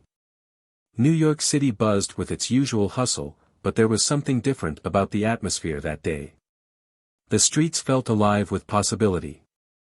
The grand hall where the summit was to take place was located in the heart of the city, an iconic building with glass walls that reflected the morning sunlight. Inside, the stage was set, the seats arranged in a circular fashion, symbolizing equality and collaboration. This wasn't going to be a traditional conference. This was going to be something much more profound. Elon Musk walked into the venue early, before the attendees began arriving, his footsteps echoing across the empty hall. He surveyed the room, his mind racing with thoughts of the upcoming event. This was the culmination of months of planning, a gathering of scientists, philosophers, religious leaders, innovators, and global thinkers. Together, they were about to set the stage for a new kind of global conversation, one that sought to unite humanity around a common purpose. The event was scheduled to begin in the early afternoon, but Musk had spent the morning reflecting on what was about to happen. The Horizon Initiative was more than just a platform, it was an experiment in unity. The goal was not simply to talk about the challenges the world faced, but to find common ground on which to build a shared future. "Are you ready, Elon?" asked Dr. Amelia Grant, who had arrived early to prepare for her keynote speech. Her presence was calm and steady, a counterbalance to Musk's intense energy. Musk nodded, though he wasn't sure whether the butterflies in his stomach were excitement or anxiety. "Ready as I'll ever be. It's just, a lot riding on this." Dr. Grant gave him a reassuring smile. "You've already laid the groundwork, Elon. Today, we're not just discussing technology or climate change. We're discussing something much bigger, our shared vision for humanity." As the hours passed, the attendees began to filter in. One by one, the bright minds of the world gathered in the hall. There was Father Dominic West, who greeted Musk with a firm handshake and a warm smile. Professor Leah Johnson arrived shortly after, deep in conversation with a leading economist who had flown in from Europe. Other guests, scientists, tech innovators, writers, activists, took their seats as the room filled with a quiet hum of anticipation. By the time the summit officially began, the atmosphere in the room had shifted from excitement to quiet seriousness. There was a palpable sense of purpose. This wasn't just another conference where ideas were exchanged for the sake of intellectual exploration. This was a chance to redefine the future. Musk stood at the front of the room, ready to deliver the opening remarks. His hands were slightly clammy, but he wasn't about to let that show. This was the moment he had been working toward, the moment where he would invite the world's thinkers to come together and dream of a shared future. "Good afternoon, everyone," Musk began, his voice steady but filled with purpose. "I want to thank you all for being here today. We're at a crossroads in human history, a time where technology is advancing at an unprecedented pace. Space travel, renewable energy, artificial intelligence, these are all things that have the power to change the world.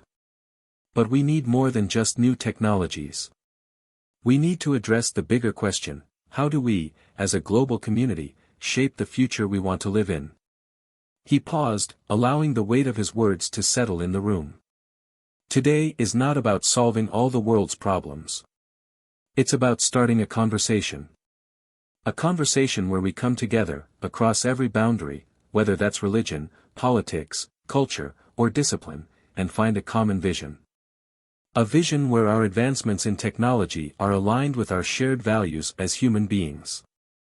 We need to ask ourselves, what kind of world are we building, and how do we ensure that progress doesn't come at the cost of humanity?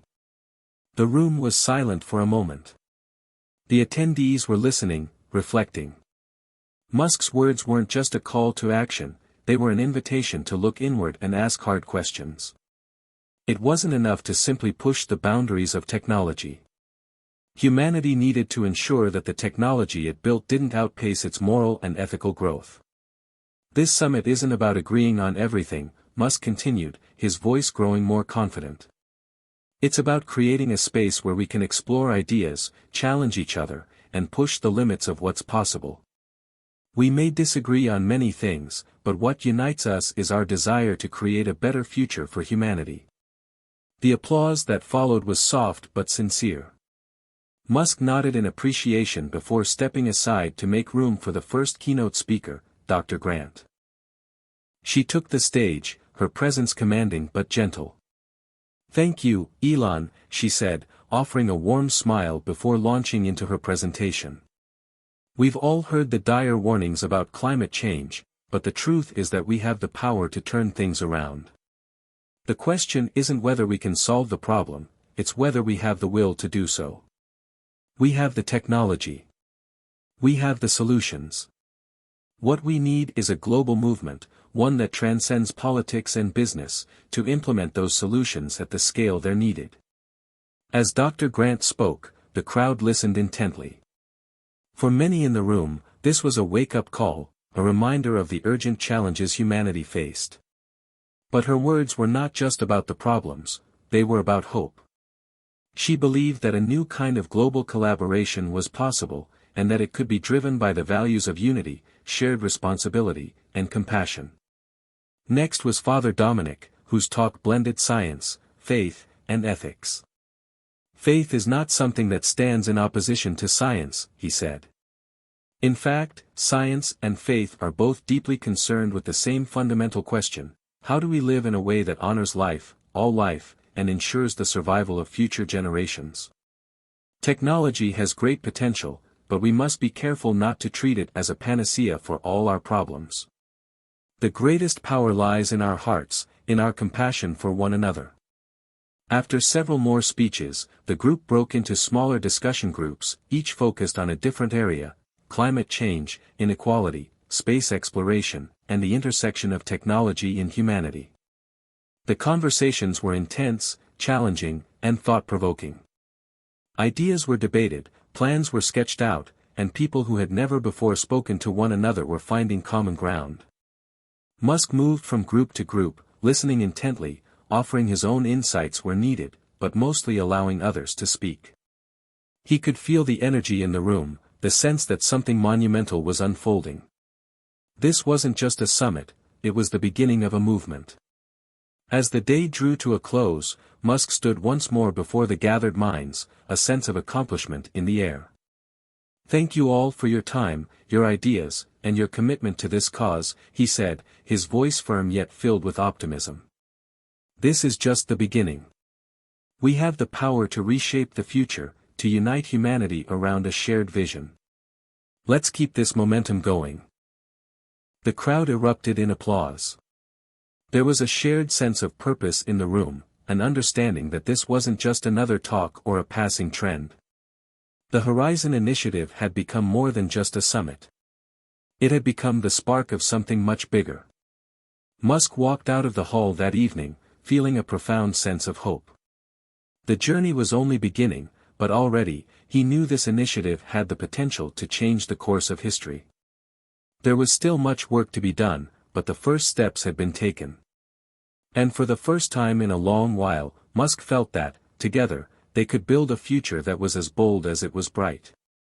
The days following the Horizon Initiative Summit were filled with excitement, yet there was a palpable tension in the air. The initial optimism of the gathering was undeniable, but Elon Musk knew better than to think that everything would be smooth sailing. There were challenges that could not be anticipated, and some of those challenges would come from within the group itself. As the weeks passed, the work to transform ideas into concrete actions began in earnest.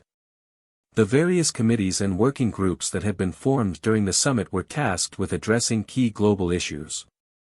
Climate change, technological ethics, inequality, and space exploration were only the beginning.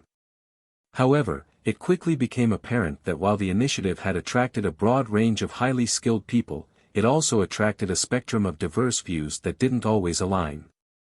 One of the first major roadblocks came from a passionate debate between two factions within the Horizon Initiative, those focused on technological solutions and those advocating for more traditional, grassroots approaches to solving global issues.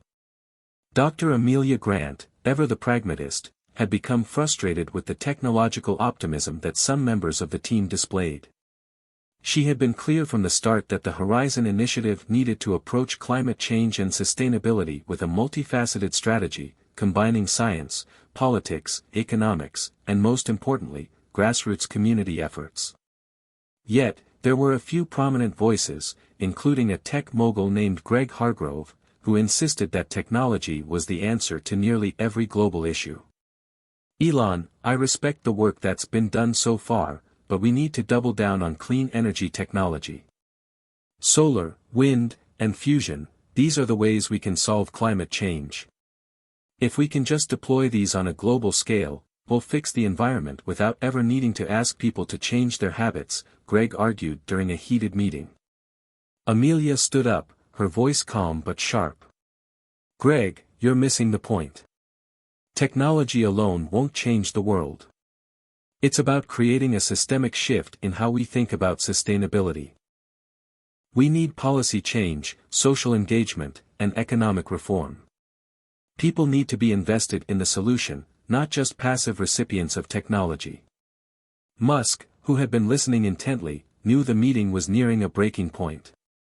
Both sides had valid points, but he also understood that the key to making progress wasn't about choosing one path over the other.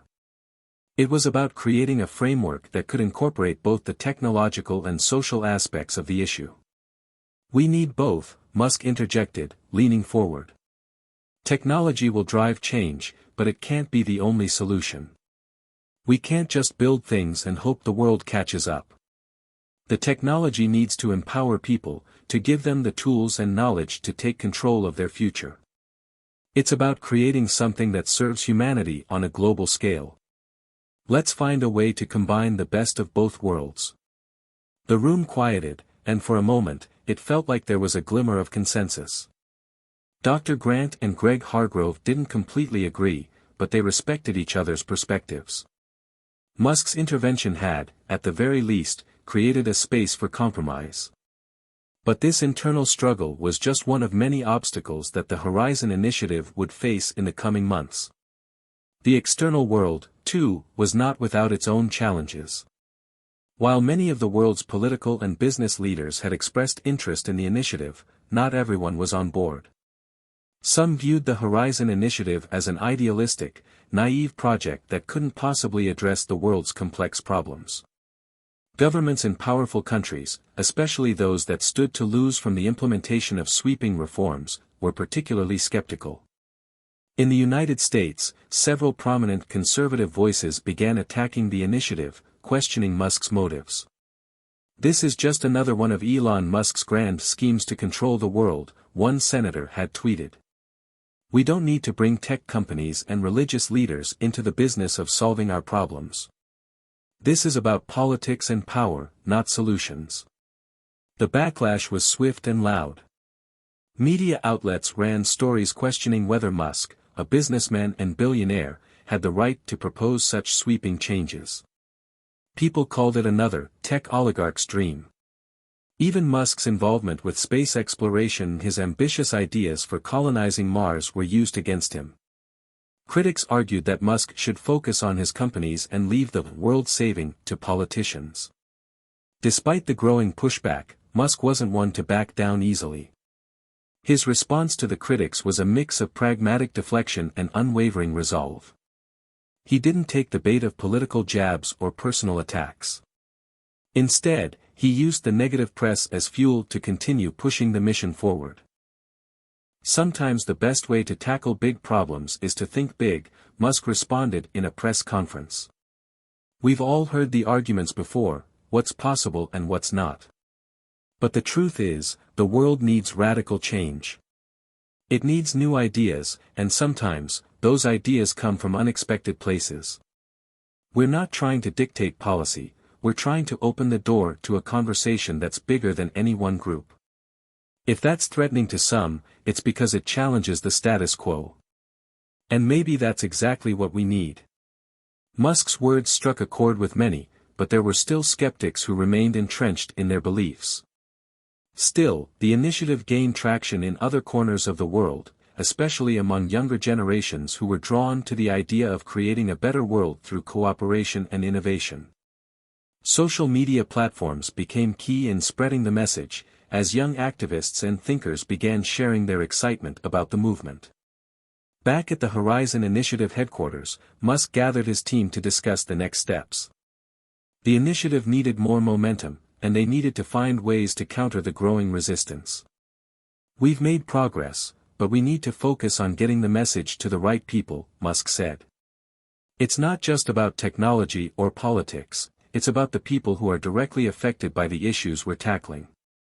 We need to empower them to get involved and drive change on the ground level." Father Dominic chimed in, offering a perspective that Musk hadn't fully considered. "The key to any movement is trust. People have to believe that what we're doing is genuinely in their best interest. We can't force them to change, but we can lead by example. If we want to unite people, we have to listen to them first. If we want to lead them towards solutions, we have to make sure we're in tune with their needs." Musk nodded thoughtfully. "That's a good point.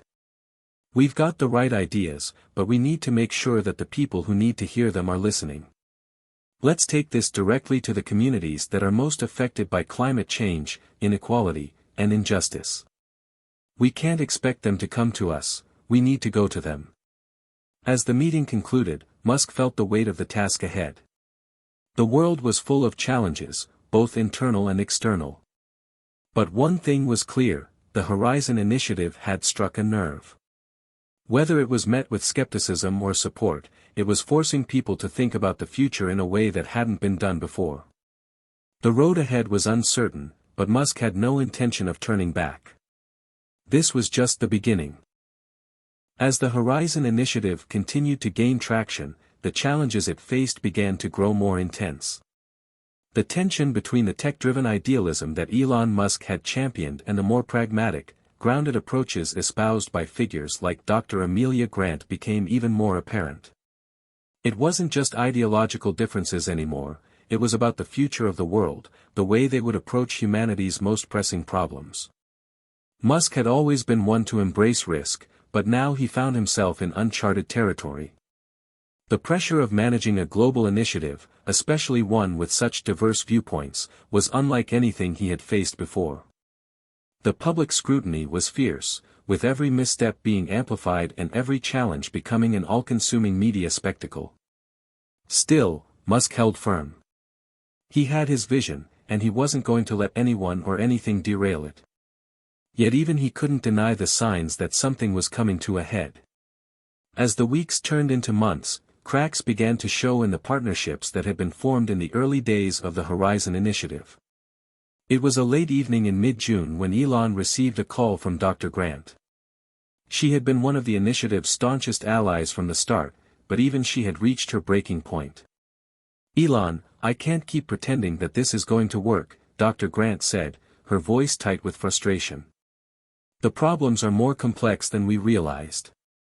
And right now, there's too much at stake for us to continue this experiment of trying to appease everyone."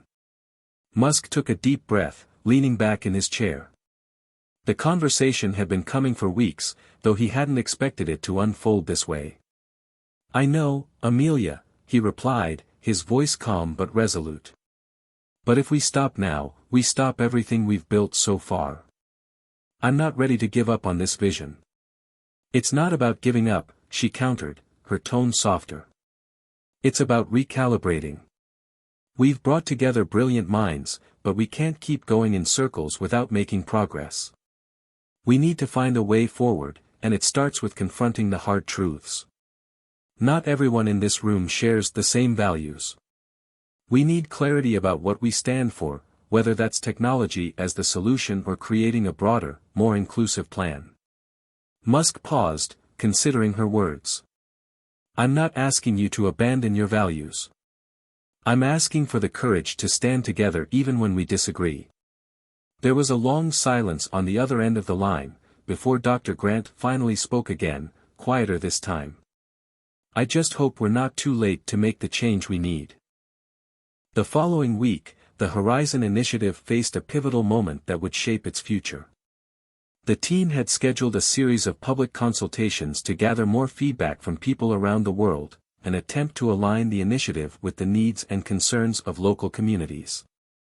The consultations were meant to be a vital tool for ensuring that the project wasn't just driven by a handful of powerful people, but that it was truly global in its approach. Musk had high hopes for the consultations. After all, one of the primary goals of the Horizon Initiative was to engage with people on the ground level, to hear their stories, and find out what they needed from the project. But as the consultations began, it quickly became apparent that things weren't going as smoothly as Musk had anticipated.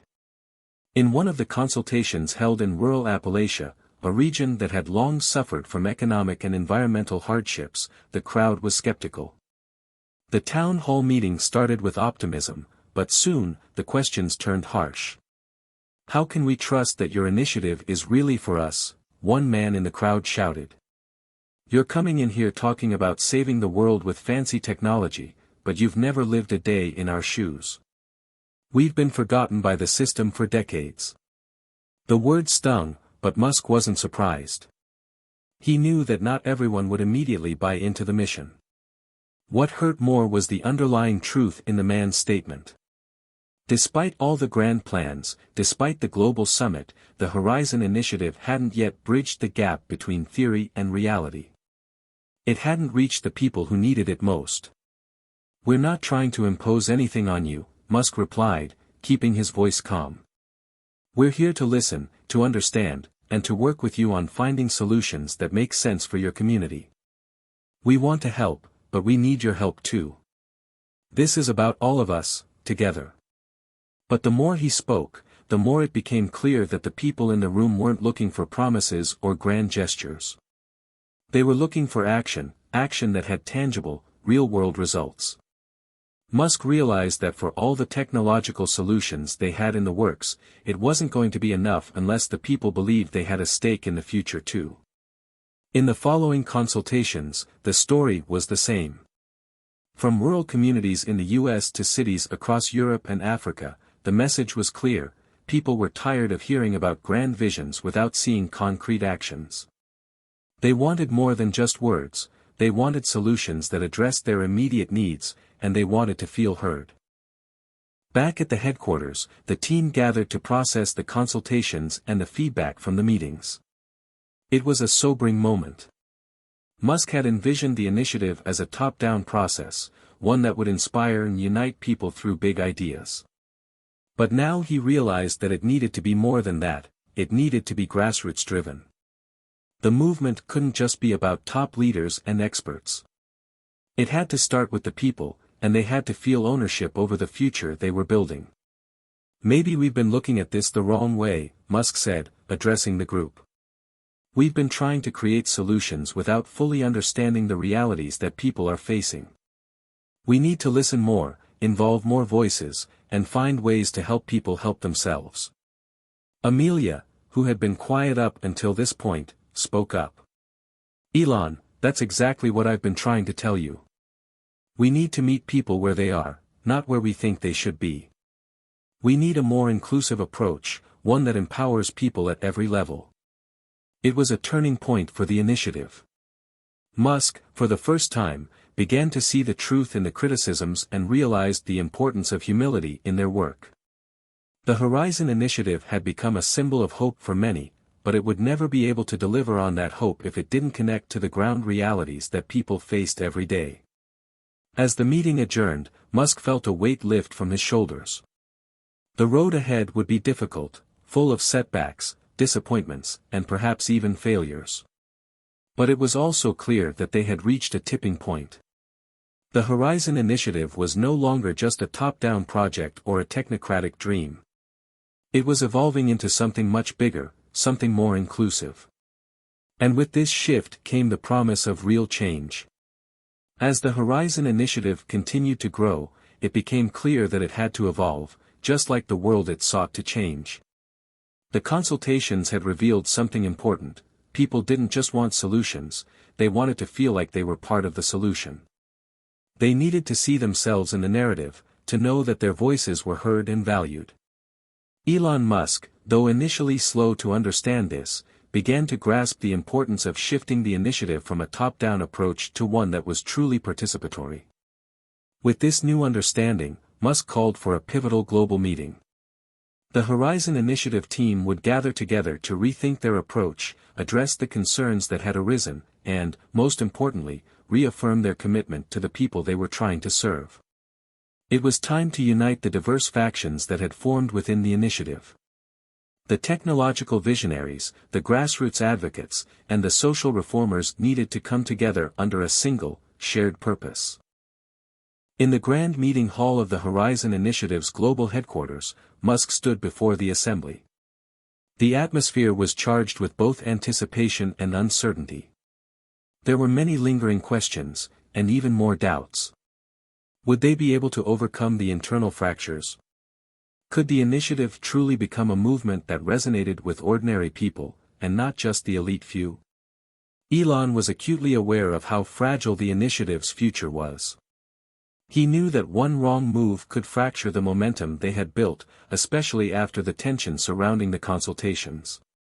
But Musk, as always, wasn't one to shy away from difficult situations. He had built SpaceX, Tesla, and other successful ventures by embracing challenges head-on. Now, he would need to apply the same resolve to Horizon. "We've heard the concerns," Musk began, addressing the packed room. "We've listened, and we've learned. This initiative was never about a handful of experts or billionaires telling the world what's best. It was always about change that comes from the people, and from the ground up. If we don't align ourselves with that truth, we fail." He paused, scanning the faces of the team. Some nodded, others remained silent, deep in thought. He could see that there were still many who felt uncomfortable with the shift in direction, but Musk pressed on. "We need to pivot," he continued. "We're not abandoning our technology, our innovations, or our big ideas. But we need to empower communities, not just with resources, but with agency. It's about creating the systems and support structures that allow people to rise up and shape their own futures. This isn't about fixing the world for people, it's about fixing the world with them." Dr. Amelia Grant, who had been a strong advocate for this shift in focus, stood up. "Elon's right. We can't just offer solutions, we need to foster collaboration. This initiative must become a partnership with the people. Let's use our knowledge, our technologies, and our resources to give people the tools to change their own circumstances. That's how we'll make a real, lasting impact."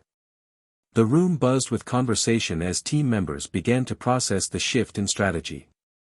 It wasn't easy, especially for some who had viewed the Horizon Initiative as a vehicle for large-scale, top-down intervention. But as the discussions unfolded, the concept of true empowerment, of communities taking ownership of their futures, began to resonate. Musk took a moment to reflect. His mind raced through the implications of this new approach.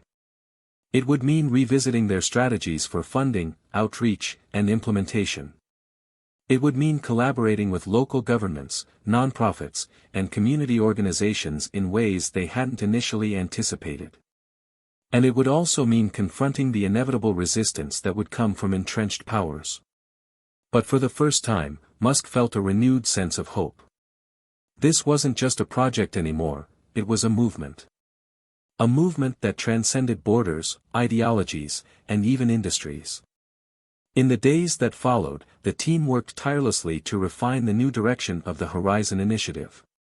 They set up smaller, more localized summits in key regions to continue the conversation with the people who were most impacted by climate change, poverty, and inequality. They also began forging new partnerships with social movements, activists, and even faith-based organizations, understanding that true change would only come if they built trust at every level of society. Meanwhile, the media coverage surrounding the Horizon Initiative was more intense than ever. Headlines were filled with stories about the shift in direction. Some critics continued to accuse Musk and his team of trying to play both sides, being too involved in technological utopianism while trying to appease grassroots communities. Others, however, saw the move as a necessary evolution, a sign that the initiative was becoming more attuned to the realities of the world. Father Dominic, who had been one of the more vocal advocates for community involvement, met with Musk in a quiet corner of the headquarters. The two men, despite their differences in background, had formed a strong bond during their work together on Horizon. "Elon," Father Dominic began, "I think you're on the right track. But remember, you're dealing with more than just political systems or technological landscapes. People, real people, are going to look at you and ask, what are you doing for me? What's in this for me? That's the big question we need to answer." Musk looked at him thoughtfully. "I'm aware of that, Dominic. I think that's why this shift is so important. We need to make sure people see themselves in this, not just as beneficiaries but as partners in creating the solutions." Father Dominic nodded. "Exactly. If they don't feel like they're part of the solution, they'll never fully support it. People need to know that they have a stake in this. That means involving them, empowering them, not just leading them." As they discussed the details of how to better communicate this new approach, Musk found himself feeling a sense of urgency. The world was watching, and the pressure to deliver was mounting. But there was also a new sense of clarity. He wasn't just trying to save the world, he was trying to inspire it, to show people that the power to change their futures was in their own hands. Over the next few months, the Horizon Initiative's efforts grew more localized and impactful. In communities that had once been skeptical, people began to feel a sense of ownership and pride in the work being done. They saw tangible improvements in their lives, from sustainable farming initiatives to community-based clean energy projects. Local leaders stepped forward, working alongside experts to tackle the issues they faced every day. The Horizon Initiative was no longer just a set of ambitious goals, it was a living, breathing movement. The more Musk and his team worked to connect with local communities, the more they saw how crucial it was to make people feel like they were truly a part of the future. No longer was it just about Musk's vision, it was about a shared vision, one that belonged to everyone, everywhere. And as the Horizon Initiative continued to grow, it became clear that they had crossed a critical threshold. The movement was gaining momentum, and change was no longer a distant dream, it was becoming a reality. The next chapter would bring new challenges, but the team knew that they were ready to face them together. The world had been watching. In the months that followed the global summit, the Horizon Initiative began to gain momentum in ways no one had anticipated. Communities that once felt distant and disconnected from the global conversation were now leading the charge. This shift, though gratifying, came with its own set of challenges. Elon Musk and his team had hoped for unity, but they quickly discovered that true change wasn't simply a matter of altering strategies. It was about dismantling systems, rethinking power structures, and overcoming the inherent resistance that comes with every major transformation. The further they pushed, the clearer it became that this wasn't just a technological movement. It was a cultural revolution, one that required patience, understanding, and most importantly, collaboration. In the United States, small towns were beginning to see changes they hadn't thought possible. In places like Flint, Michigan, where distrust in government and corporations ran deep, the Horizon Initiative had made its first significant inroads. Through local partnerships, they launched a water purification project that not only provided clean water but also created new jobs and sustainable agricultural opportunities. The ripple effects were starting to show. Flint had become a model of what was possible when communities had the resources and power to take control of their own future. But for every success, there was another challenge waiting in the wings. The corporate interests that had once been partners with Horizon began to feel the pressure. The rise of community-driven solutions threatened the status quo, and old power structures that had dominated for centuries weren't about to relinquish their hold without a fight. Musk, ever the visionary, had anticipated this resistance, but even he couldn't predict the extent to which some industries would go to maintain their influence.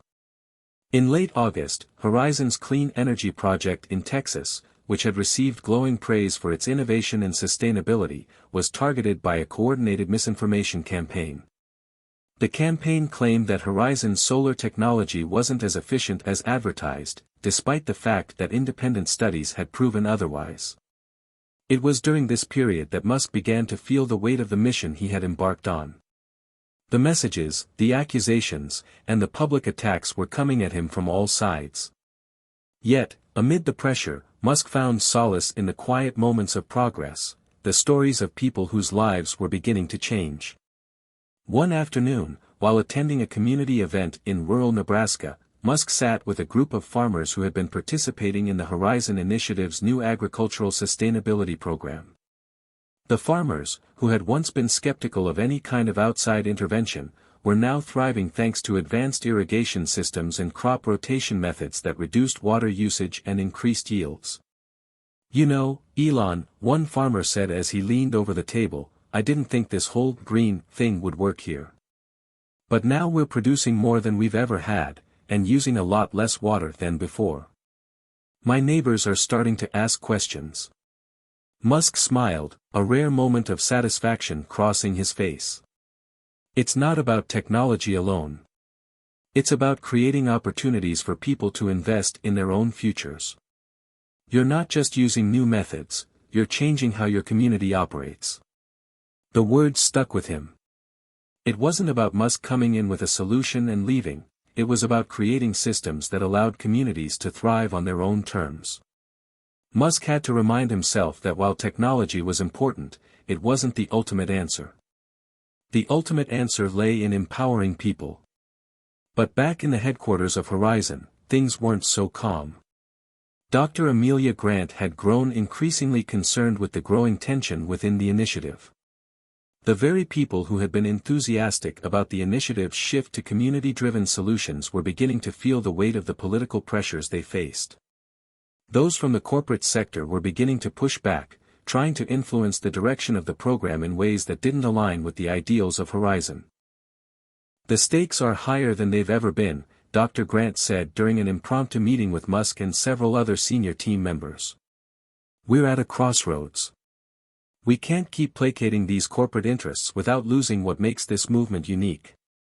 We have to stand firm on our principles."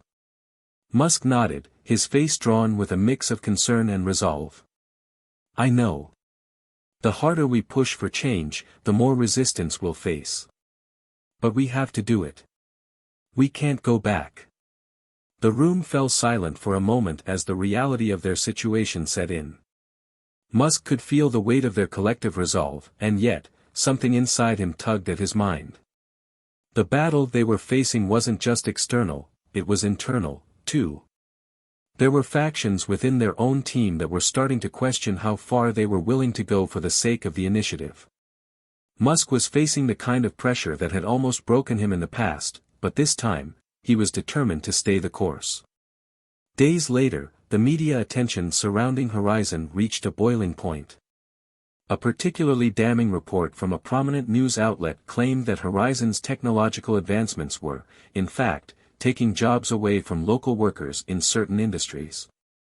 The report painted a picture of Horizon as a faceless corporation replacing workers with robots and automation.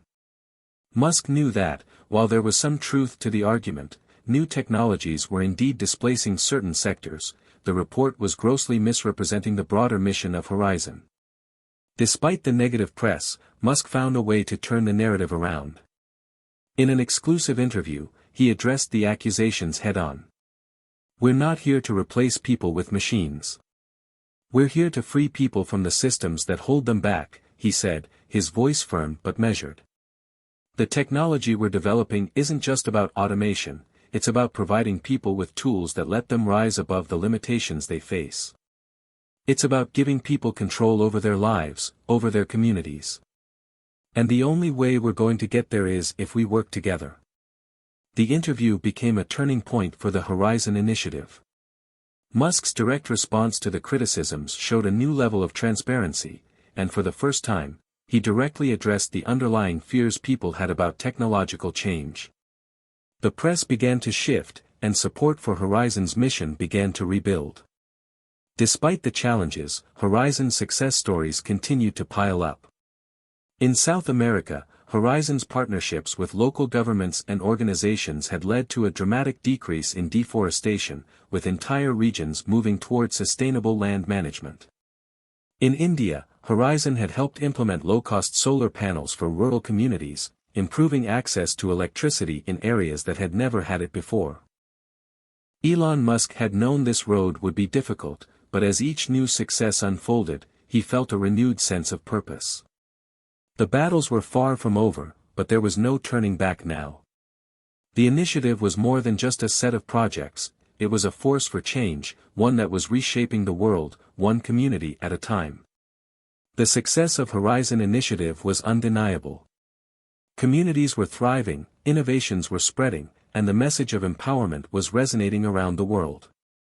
However, with success came inevitable pushback, both from the corporate world and political powers. The world was watching, but not all eyes were filled with admiration. Some were clouded by fear, and others, by the fear of losing control. For Elon Musk, the fight was not over. It was just beginning. While Horizon was gaining ground in various parts of the world, including Africa, South America, and Asia, the United States remained a battleground. Some states had fully embraced Horizon's new sustainable agricultural programs, while others, particularly in areas where fossil fuel industries were entrenched, were actively resisting the changes. The oil and gas sector, threatened by Horizon's push for renewable energy, was beginning to mobilize. Their message was clear: Horizon wasn't just a technology initiative, it was a threat to their livelihoods. Elon sat in his office late one evening, reviewing a series of emails and reports from across the globe. One particular report caught his attention, a letter from a senator in Texas, warning that the state's energy industry would not tolerate what he called the erosion of jobs caused by Horizon's push for clean, sustainable energy. "Seems like we've got a fight on our hands," Musk muttered to himself, his finger tapping the desk nervously. His phone buzzed, interrupting his thoughts. It was Dr. Amelia Grant, whose voice immediately filled the room through the speaker. "Elon, we need to talk," she said urgently. "We've been contacted by several political figures pushing back against Horizon, and they're not just attacking the technology, they're attacking the very foundation of what we stand for. They're saying we're undermining democracy by pushing a global agenda that bypasses local governments." Musk sighed. "We've heard it all before. But they won't stop us. We've got momentum." Dr. Grant didn't sound convinced. "It's not just about momentum anymore. We've become a lightning rod for a political culture war. We have to tread carefully. If we want to continue making an impact, we need to find a way to deal with this opposition before it escalates." Musk was silent for a moment, the weight of Grant's words sinking in. The initiative that had once seemed like a bold new beginning now felt like a target in the crosshairs of powerful political interests. The battle was no longer just about technology or even the environment, it was about control, about who had the power to shape the future. In the following weeks, the tension between Horizon and the forces that sought to undermine it escalated. The fossil fuel industry, which had long held a tight grip on the political system, began to pour money into lobbying efforts. Their goal was simple: sabotage Horizon's efforts, slow down the push for renewable energy, and discredit the movement before it could take root. It wasn't just corporate giants and politicians that were targeting Horizon. Some of the initiative's own supporters began to question the approach. The technology that had empowered so many was now being questioned by groups who had once been its biggest advocates. The doubts were growing louder, and the fractures within the movement were beginning to show. Musk attended an urgent meeting with Dr. Grant, several senior members of the initiative, and key advisors. The topic of discussion was the mounting resistance and the growing internal tension. They needed to decide how to move forward. "I've been talking to some of the community leaders in the U.S., Dr. Grant began, her voice firm. "Some of them are now saying they feel alienated from the initiative. They're worried that Horizon is becoming too focused on big, grand solutions and not enough on the local issues they face every day." Musk leaned back in his chair, thinking deeply. "I get it. We need to adjust our focus again, make sure we're not just solving problems for people. We need to empower them to solve their own problems. One of the senior advisors spoke up, but the resistance isn't just ideological, it's also logistical. Some of these local governments are trying to ban our technologies outright. They're saying we're creating dependency, that people need to be able to stand on their own. Musk's face hardened. That's not what we're doing. We're giving people tools, not making them reliant on us. I know, Dr. Grant replied. But we need to find a way to prove it. We need a solution that bridges the gap between the top-down changes we've implemented and the grassroots needs that are emerging. The room fell silent as the weight of the challenge set in. They knew they couldn't abandon their mission, but they also couldn't afford to lose the trust of the very people they were trying to help. Elon knew the initiative had reached a tipping point. The next move would be crucial. It wasn't just about surviving the opposition, it was about redefining the narrative. Horizon wasn't just a top-down solution, and it wasn't just a technology company. It was a movement.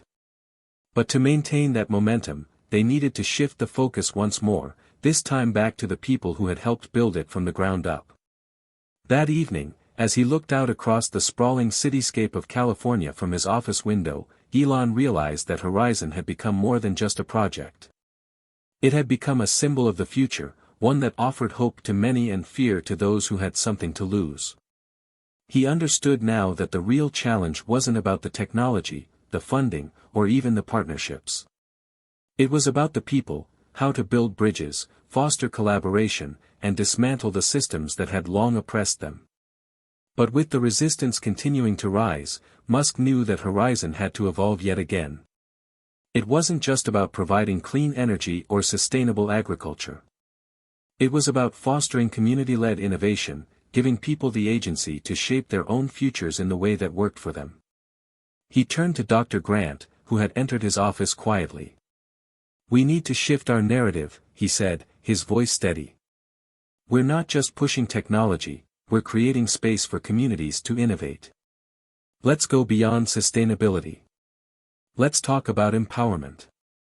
Let's talk about local solutions led by the people, not the elites." Dr. Grant smiled, a hint of approval in her eyes. "That's what they need to hear. And I think it's time we show them." As the Horizon Initiative continued its journey, the team knew they would face even more obstacles.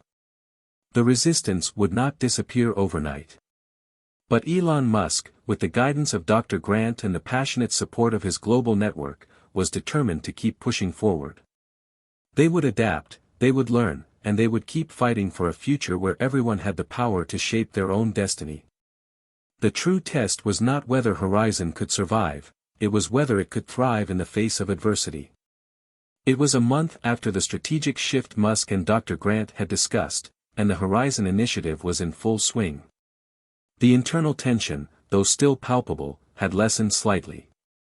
In the communities that had embraced the grassroots model, the results were unmistakable.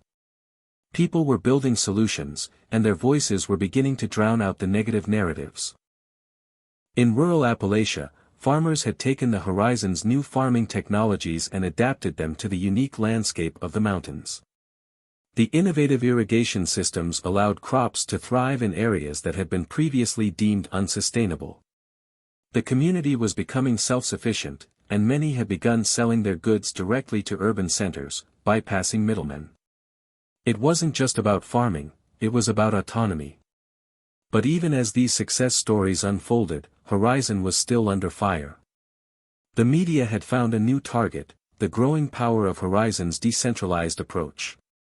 Critics, many of whom had once been hopeful about Horizon's promise, now began to argue that the initiative's growth was causing more harm than good. Too much power is being put into the hands of local leaders, one opinion piece in the New York Times warned. Without oversight, the very systems meant to improve communities could lead to a dangerous fragmentation of society. Musk knew that despite the real progress being made, these criticisms were becoming louder, more organized, and more dangerous. The battle was shifting into a new phase. The tension came to a head during a televised debate in late September. Musk had agreed to participate in a high-profile debate against a prominent politician who had become the loudest voice against the Horizon Initiative, Senator Gregory Collins. Collins was a powerful figure, deeply entrenched in the fossil fuel industry, and he had made it his personal mission to discredit Musk's vision for the future. The debate, scheduled for primetime television, was expected to be a confrontation that would define the public perception of Horizon for years to come. On the eve of the debate, Musk sat in his office, reflecting on the gravity of the moment. He had been in high-stakes situations before, but this felt different. This time, the stakes weren't just about money or innovation, it was about the future of millions of people who had begun to believe in the vision that Horizon was offering. If he failed to make his case, the backlash could be catastrophic. Dr. Grant walked into his office, her expression serious. "Are you ready for tomorrow?" Musk stood up from his desk, looking out over the city below. "Ready? I don't know. But I'm going to give it everything I've got." She walked over to the window and joined him in gazing out at the horizon, a fitting metaphor for the moment. "You've already done a lot. But tomorrow isn't just about defending Horizon. It's about showing people the bigger picture." Musk nodded slowly. "Yeah. It's not about technology. It's about hope. It's about showing them that we can create a world where people have control over their lives." The next evening, the debate began. Musk and Senator Collins sat across from each other, their entourages behind them, and millions of viewers watching around the world. The moderator, a well-known journalist, opened the debate with a simple question. "Gentlemen, the world is watching. Why should we trust the Horizon Initiative, and how can we ensure it benefits everyone?" Senator Collins spoke first, his voice smooth but firm. "What we're hearing from Musk is a utopian vision. He talks about decentralization, but what he really means is taking away power from our democratic institutions and placing it in the hands of unknowns. He's creating a system where local communities can't rely on the very frameworks that have helped them prosper for centuries. This is not about empowerment, it's about control, and it's dangerous." Musk listened intently, his eyes narrowing slightly. When it was his turn, he leaned forward, his voice calm but determined. "The systems that have been in place for centuries haven't exactly helped everyone prosper," Musk began, his tone measured but confident. "We have industries that pollute the air, create inequality, and put the future of the planet at risk. We've seen time and again that large corporations and political entities aren't going to make the radical changes we need to survive. Horizon isn't about taking away power, it's about giving it back to the people. It's about giving them the tools, the technology, and the opportunity to reshape their own futures." The room fell silent. The tension was palpable. Collins smirked. "And what happens when these local leaders fail, Mr. Musk? Who's responsible then? What about the people who depend on these systems you claim to be dismantling?" Musk didn't flinch. "The people who are most affected by these systems have been asking for change for decades. This isn't about creating chaos, it's about giving people the resources and autonomy to create sustainable, equitable solutions for themselves. We're not just handing them a solution, we're creating an environment where they can build their own." The debate raged on, each side presenting their arguments, but it was clear that the exchange had sparked something in the audience. Musk wasn't just defending Horizon anymore, he was defending a future where individuals, communities, and nations could take control of their own destinies. By the end of the debate, public opinion had shifted slightly. While Collins's criticisms resonated with some, many began to see Musk's point, that the future of the planet wasn't something that could be left in the hands of the old guard. Horizon's vision wasn't a threat to democracy, it was a step toward a more inclusive, sustainable future. The following days were filled with media blitzes, interviews, and a growing sense of hope within the Horizon team. The debate had done more than just defend Horizon's mission, it had propelled the movement into a new phase of public awareness. Communities were beginning to see Horizon as a tool for empowerment, not control. But just as things seemed to be shifting in their favor, a new wave of opposition rose from the shadows. A group of tech billionaires, feeling threatened by Musk's push for decentralized power, began organizing a new initiative to counter Horizon's influence. Their plan was simple: create an alternative narrative that painted Horizon as a rogue movement that undermined international cooperation. Musk knew that the road ahead was going to be even harder than he had anticipated. But as he sat in his office, watching the sunrise over California, he couldn't help but feel a sense of determination. He was no longer fighting just for Horizon. He was fighting for a world where people had the ability to shape their own futures. And he wasn't about to back down. The rise of the new opposition group, led by a coalition of influential tech billionaires, had taken the world by storm. Their new initiative, dubbed Global Partnership for Sustainability, GPS, was a carefully crafted response to Horizon's decentralized approach. They claimed to champion collaboration between governments, global corporations, and tech innovators to fight climate change and address global inequality. On the surface, their message appeared to mirror many of Horizon's ideals: sustainable technology, empowerment, and economic equity, but beneath the polished rhetoric lay a disturbing reality. GPS was about consolidating power in the hands of the few, ensuring that the world's future remained in the control of the established elite. Unlike Horizon, which advocated for local solutions and the redistribution of power, GPS wanted to centralize and regulate innovations, keeping the status quo intact. Elon Musk could feel the heat from every direction. As Horizon's momentum grew, so did the resistance, and it was no longer just the fossil fuel industry or local politicians. The GPS group had resources that outmatched anything Horizon could mobilize, and their influence within global institutions and media was undeniable. They had connections in every major government, and their lobbying power was formidable. In response, Musk's social media presence had become even more active. He posted daily updates, addressing the growing concerns, spreading the message of empowerment, and challenging the criticisms levied against Horizon. He understood that the stakes were much higher now. This was no longer just a battle for the future of energy and technology, it was a battle for the very idea of freedom and self-determination. The turning point came on a chilly Tuesday morning, when Musk was on a live-streamed panel discussion with some of the world's most influential leaders. The conversation quickly shifted toward the Global Partnership for Sustainability, and one of the panelists, a well-known investor who had close ties to the GPS group, attempted to discredit Musk's efforts. "Mr. Musk," the investor began, his voice smooth and confident, "you talk a lot about decentralization and empowering communities, but isn't this a risky gamble? You're essentially giving power to groups that lack the expertise or infrastructure to make decisions at a global scale. While Horizon may sound appealing, the reality is that we can't afford to let every local community go rogue with their own solutions. Global problems require global solutions." Musk had heard this argument many times before. It was the same critique that had been lobbed at Horizon ever since its inception. But this time, it felt different. The growing pressure from the GPS group had begun to erode public support for Horizon, and the stakes had never been higher. With his characteristic calm, Musk replied, "The biggest risk we face right now is maintaining the status quo. For decades, we've allowed centralized institutions to make decisions for us. And where has it gotten us? Climate change, inequality, and a future that feels out of reach for the majority of people. GPS wants to keep the system in the hands of the few, but that system is broken.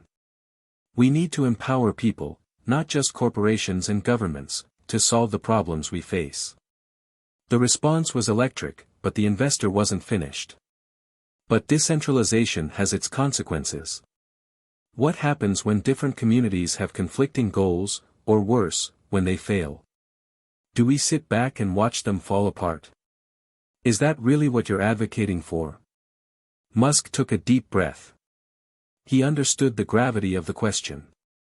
The cracks in the narrative were starting to show, and the public was beginning to doubt whether Horizon's approach was sustainable. It was time to shift the conversation. "What GPS doesn't understand," Musk said, his voice gaining strength, is that we're not just talking about technology here. We're talking about resilience.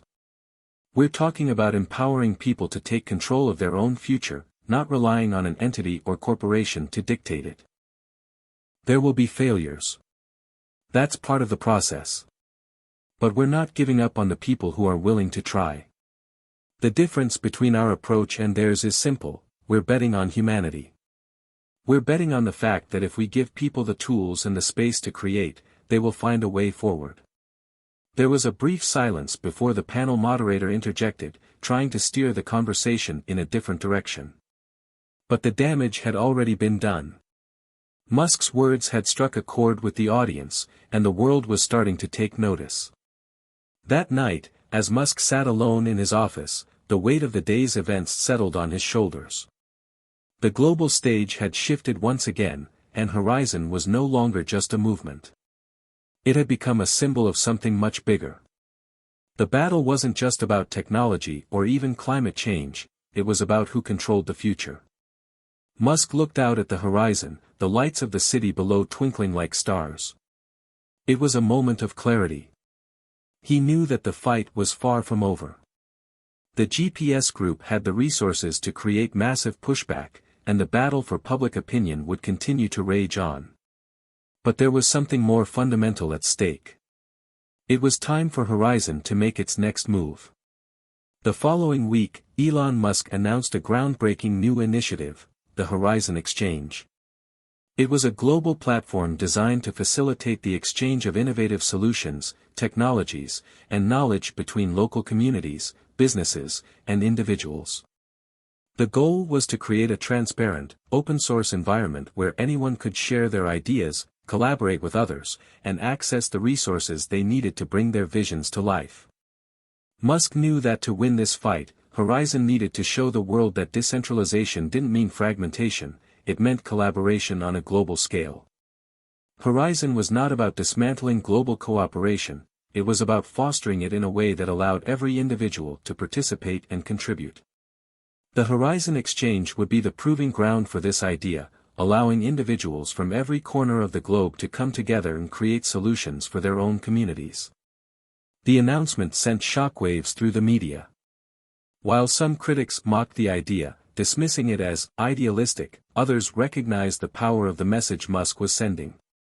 The narrative was beginning to shift again. Horizon wasn't just an alternative to the existing system, it was creating a new one. As Musk watched the reactions pour in, he knew that the next few months would be pivotal. The Horizon Exchange would be a test, both for Horizon itself and for the world's willingness to embrace a future where power was decentralized and distributed equally. But Musk also knew that this wasn't just about technology. It was about trust, about showing the world that humanity could rise above its divisions and build something together. And as he prepared for the next stage of the battle, he understood that the true test of Horizon was not how much influence it could gain, but how much it could inspire the world to believe in its own potential. The future was uncertain, but one thing was clear: Horizon had crossed the tipping point. The tension was palpable, thicker than it had ever been. For the past few months, Horizon had been pushing forward with the Horizon Exchange, building momentum and attracting both excitement and controversy in equal measure. The debates and online discussions were reaching a fever pitch. On one side, the old guard, represented by the Global Partnership for Sustainability, GPS, continued to push its vision of centralized control and global regulation. On the other, Horizon and its supporters believed in empowering individuals and communities to make their own decisions. Elon Musk was sitting in a small, windowless room in one of the Horizon Initiative's private facilities, staring at a giant screen in front of him. His hands rested on the table, his mind racing with plans and possibilities. Today was the day. The final confrontation. For weeks, Horizon had been pushing a campaign to solidify its place as a legitimate alternative to the global power structures that GPS sought to uphold. The Horizon Exchange had grown beyond anyone's expectations. Communities from every corner of the globe were sharing ideas, collaborating on local projects, and creating real-world solutions. In Appalachia, farmers were using new solar-powered irrigation systems. In the deserts of Arizona, local engineers were building water desalination plants using renewable energy. Horizon was not just a tech initiative anymore, it was a movement. A movement that could change the way people lived, the way they thought about their world, and the way they interacted with each other. But despite this, Horizon was facing its greatest test yet. The world's media had descended into an all-out war of narratives. The old guard was trying to discredit the Horizon initiative at every turn, casting it as a dangerous, chaotic force that threatened global stability. The GPS leaders had launched a direct assault on the Horizon exchange, calling it irresponsible and naive, accusing Musk of fostering division and spreading disinformation. The final battle was about to unfold, at the United Nations.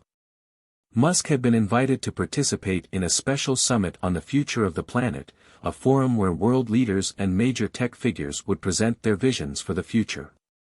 The GPS group had prepared a strong presentation. They would argue for a unified, global solution that focused on top-down leadership. But Musk knew this was his chance to stand firm, to push the vision of Horizon and prove that decentralization wasn't just a dream, it was the future. The day of the summit arrived. The room was packed with dignitaries, activists, scientists, and media representatives from around the world. The tension was almost tangible, as each leader and participant made their way to the stage. Musk's appearance was highly anticipated. In the last few days, there had been rumors of a showdown between him and the GPS-backed leaders, and it had become clear that this would be no ordinary conference. Musk walked into the hall with Dr. Grant beside him. The soft murmur of the crowd quieted as he took his seat at the head of the table. He could feel the eyes of the world on him. There was a sense of expectation in the air, an unspoken question that everyone seemed to be asking: would this be the moment when Horizon proved itself, or would it crumble under pressure? The summit began with GPS presenting their case first. The representative, a smooth-talking executive from a major tech conglomerate, took to the podium. The screens flashed with polished charts and graphs, showing how global regulation, multinational cooperation, and top-down oversight could accelerate technological solutions for the planet. They emphasized the need for global agreements, centralized funding, and unified action to ensure the world's future. The crowd listened intently, many nodding in agreement, while others scribbled notes. When the GPS representative finished, the moderator turned to Musk. "Elon Musk, thank you for joining us today," the moderator began. "The floor is yours." Musk stood, his face calm but resolute. The room seemed to hold its breath. He adjusted the microphone slightly before speaking. "I want to thank everyone for being here," he began. His voice was clear, yet there was a calm intensity that cut through the room. "For too long, we've allowed centralized power to dictate the future of our planet. We've placed our trust in a system that's shown time and time again it's not capable of solving the problems we face. We've seen massive wealth gaps, environmental destruction, and political gridlock because of it." He paused, letting his words sink in. Horizon is not about rejecting global cooperation. It's about reimagining it. It's about giving every person, every community, the tools and the power to take control of their own future. Decentralization doesn't mean chaos. It means empowerment. It means that people are no longer dependent on a handful of powerful corporations or governments to dictate the terms of their survival. It means they can decide what's best for themselves. There was a murmur in the room, but Musk continued. "The Horizon Exchange is the first step in creating a world where people from all walks of life, all corners of the globe, can contribute to the solutions we need. It's not perfect, but it's real. And it's happening now." He pointed toward the large screens behind him, where images from the Horizon Exchange were displayed: farmers in rural Africa installing solar panels, engineers in South America designing sustainable cities, and students in Europe collaborating on AI-driven climate solutions. The crowd gasped as they saw the real-world impact of what Horizon was building. What GPS wants is control. They want to dictate how things should work. But the truth is, we can't solve global problems with a one-size-fits-all approach. Each community, each region, has unique needs, and the solutions will come from the people who live there, not from an office in New York or Silicon Valley. The GPS representative, visibly frustrated, stood up to interject. You're advocating for chaos, Elon. A decentralized world isn't feasible. It will create division, not unity. Musk responded without hesitation. We've tried the centralized approach. We've allowed powerful elites to make decisions for us for far too long. And look where it's got us. The only way forward is by giving people the freedom to innovate, to collaborate, and to take ownership of their future. The world doesn't need more bureaucracy, it needs more action. It needs more hope. There was a long pause. The room was silent, but the undercurrent of tension was unmistakable. Musk's words had ignited a spark, but whether it would be enough to shift the conversation remained to be seen. Then, something unexpected happened. A young delegate, representing a coalition of indigenous groups, stood up from her seat and addressed the room. Elon's right, she said, her voice clear but full of emotion. For years, we've been told by governments and corporations what's best for us. But the truth is, we've always had the solutions. It's just that no one listened. Decentralization isn't chaos, it's a chance for us to finally be heard. Her words struck a chord with the audience, and slowly, others began to speak out, echoing her sentiment. People who had been skeptical of Horizon's approach now found themselves reconsidering the idea. The notion of empowering local communities, of trusting people to solve their own problems, was gaining traction. The final confrontation had been won, not with data, not with technology, but with trust. Trust in people, trust in communities, and trust in the future. As the summit came to a close, Musk and Dr. Grant stood outside, watching the world leaders and delegates file out. Musk turned to her, a faint smile on his face. We did it, he said quietly. Dr. Grant nodded. We did. For the first time in a long while, Musk allowed himself a moment of peace. The world had seen Horizon not as a threat, but as a beacon of hope. And in that moment, he realized, this was just the beginning. The battle for the future had reached its pinnacle. The Horizon Initiative, against all odds, had emerged victorious. But victory was not defined by the outcome of the United Nations summit alone. It was in the hearts and minds of the people, who had rallied behind a vision of empowerment, sustainability, and decentralization. Elon Musk knew that the true challenge was not what had just been won, but what lay ahead.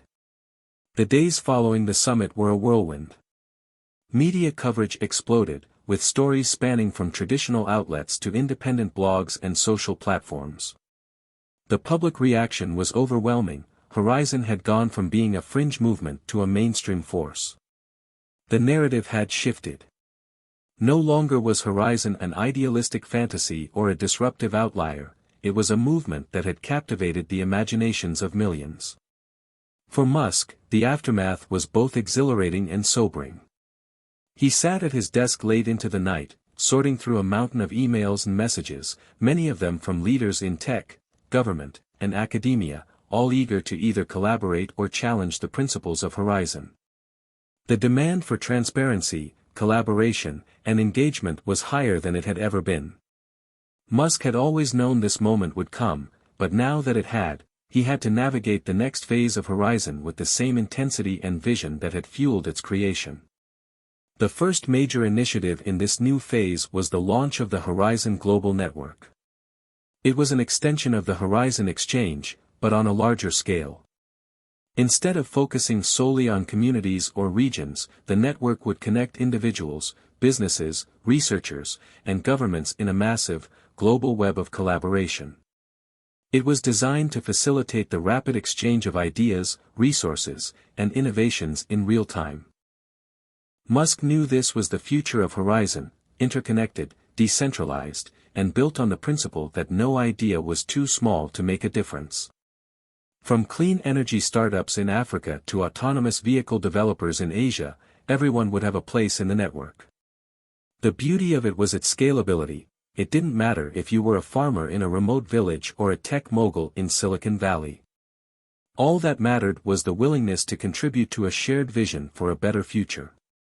The first major project to be funded by the Horizon Global Network was a partnership with local governments and private developers in India to build the world's largest solar farm, utilizing cutting-edge AI and renewable energy technologies. It would generate enough power to support millions of homes and businesses in the region. The project was an example of Horizon's unique approach, where the technology was owned and operated by local communities, but the resources and expertise were shared on a global scale. But with success came new challenges. The GPS-backed coalition, although weakened by their defeat at the summit, was far from gone. They were regrouping, strategizing, and working harder than ever to reassert their influence on the global stage. Their message had always been that the world could not afford to let decentralized models lead the charge. Now, they were trying to rally governments and institutions to place restrictions on Horizon's activities, claiming that it would lead to economic instability and social fragmentation. Musk, ever aware of the pressures mounting around him, knew this was coming. He had always known that true change would never be easy. Horizon had to continue pushing forward, not just for its own survival, but for the survival of the ideals it represented. He had long ago realized that leadership was not about waiting for the world to catch up, it was about pushing the world to move faster, to take risks, and to embrace new ways of thinking. One evening, Musk received a call from a familiar voice, Dr. Emma Grant. "Are you sitting down?" she asked, her tone serious. "Is this about the new GPS push?" Musk asked, sensing the weight in her voice. "It's bigger than that," Dr. Grant replied. "A number of governments have quietly started to backtrack on their support for Horizon. They're facing increasing pressure from powerful interests, including GPS." Musk leaned back in his chair. "I thought we knew this was coming. But if they're trying to shut us down..." "They're not shutting us down yet. But they're setting up new regulations that could severely restrict Horizon's ability to operate globally. It's a strategic move to contain us before we get too big." Musk let out a long breath. "It's happening faster than I expected. It's time to make a stand, Elon. We can't wait for the world to change at its own pace. We have to push them to recognize that decentralization isn't just a choice anymore, it's a necessity. We've already shown that the world can collaborate in new ways. We can't let old systems stand in the way of that progress." Musk nodded. "I know what needs to be done." The next few days were filled with strategy meetings, outreach, and planning. Horizon wasn't just going to sit idly by while governments tried to stifle its growth. Musk knew they needed to escalate the conversation, to go beyond just advocating for decentralization. They needed to prove that the future of humanity depended on it. And so, he made the bold decision to call for a global referendum, a vote that would allow people around the world to have a direct say in how the future of technology, energy, and governance should unfold. The goal was simple: to show the world that decentralization wasn't just a theoretical concept, but something that was already happening, and that the people were ready to embrace it. The referendum would be held digitally, accessible to anyone with an internet connection, and it would ask a simple question: do you believe that decentralized systems of governance and resource management are the future of a sustainable and equitable world? The stakes were high, but the message was clear: Horizon wasn't going to back down. They were going to take the fight directly to the people. The global referendum was set for 3 months later, but Musk didn't have the luxury of waiting. He immediately began a worldwide campaign to educate people about the referendum and what it meant for their future. He spoke at universities, town halls, and international conferences, and appeared on television and in podcasts to rally support. What he didn't expect was the widespread enthusiasm that came from every corner of the globe. People were hungry for change. They were tired of the old systems that had failed them time and time again. They were ready for something new, something that empowered them to take control of their own futures. 3 months later, the referendum was held. The result was a resounding victory for Horizon. Over 70% of global voters supported the vision of decentralization and a new approach to governance. The world had spoken. For Musk, it wasn't just a victory, it was a new beginning. The path forward was clear. Horizon was no longer a movement, but a global force for change. The challenge now was to ensure that this momentum didn't fizzle out, but instead, turned into lasting transformation. As the results were announced, Musk stood in front of a massive crowd in New York, a smile on his face. The future, he realized, was no longer just a dream, it was happening. And it was only just beginning. The story of Horizon had come full circle. From a bold vision to a worldwide revolution, it had sparked the change that the world so desperately needed. And while the challenges would continue, Musk knew one thing for sure: the horizon was no longer just a distant view on the edge of the future. It was here. And it was theirs to shape. Hit subscribe and leave a comment with where you're watching from. This story might just spark a new beginning. What's one thing that always pushes you forward, even when things get tough?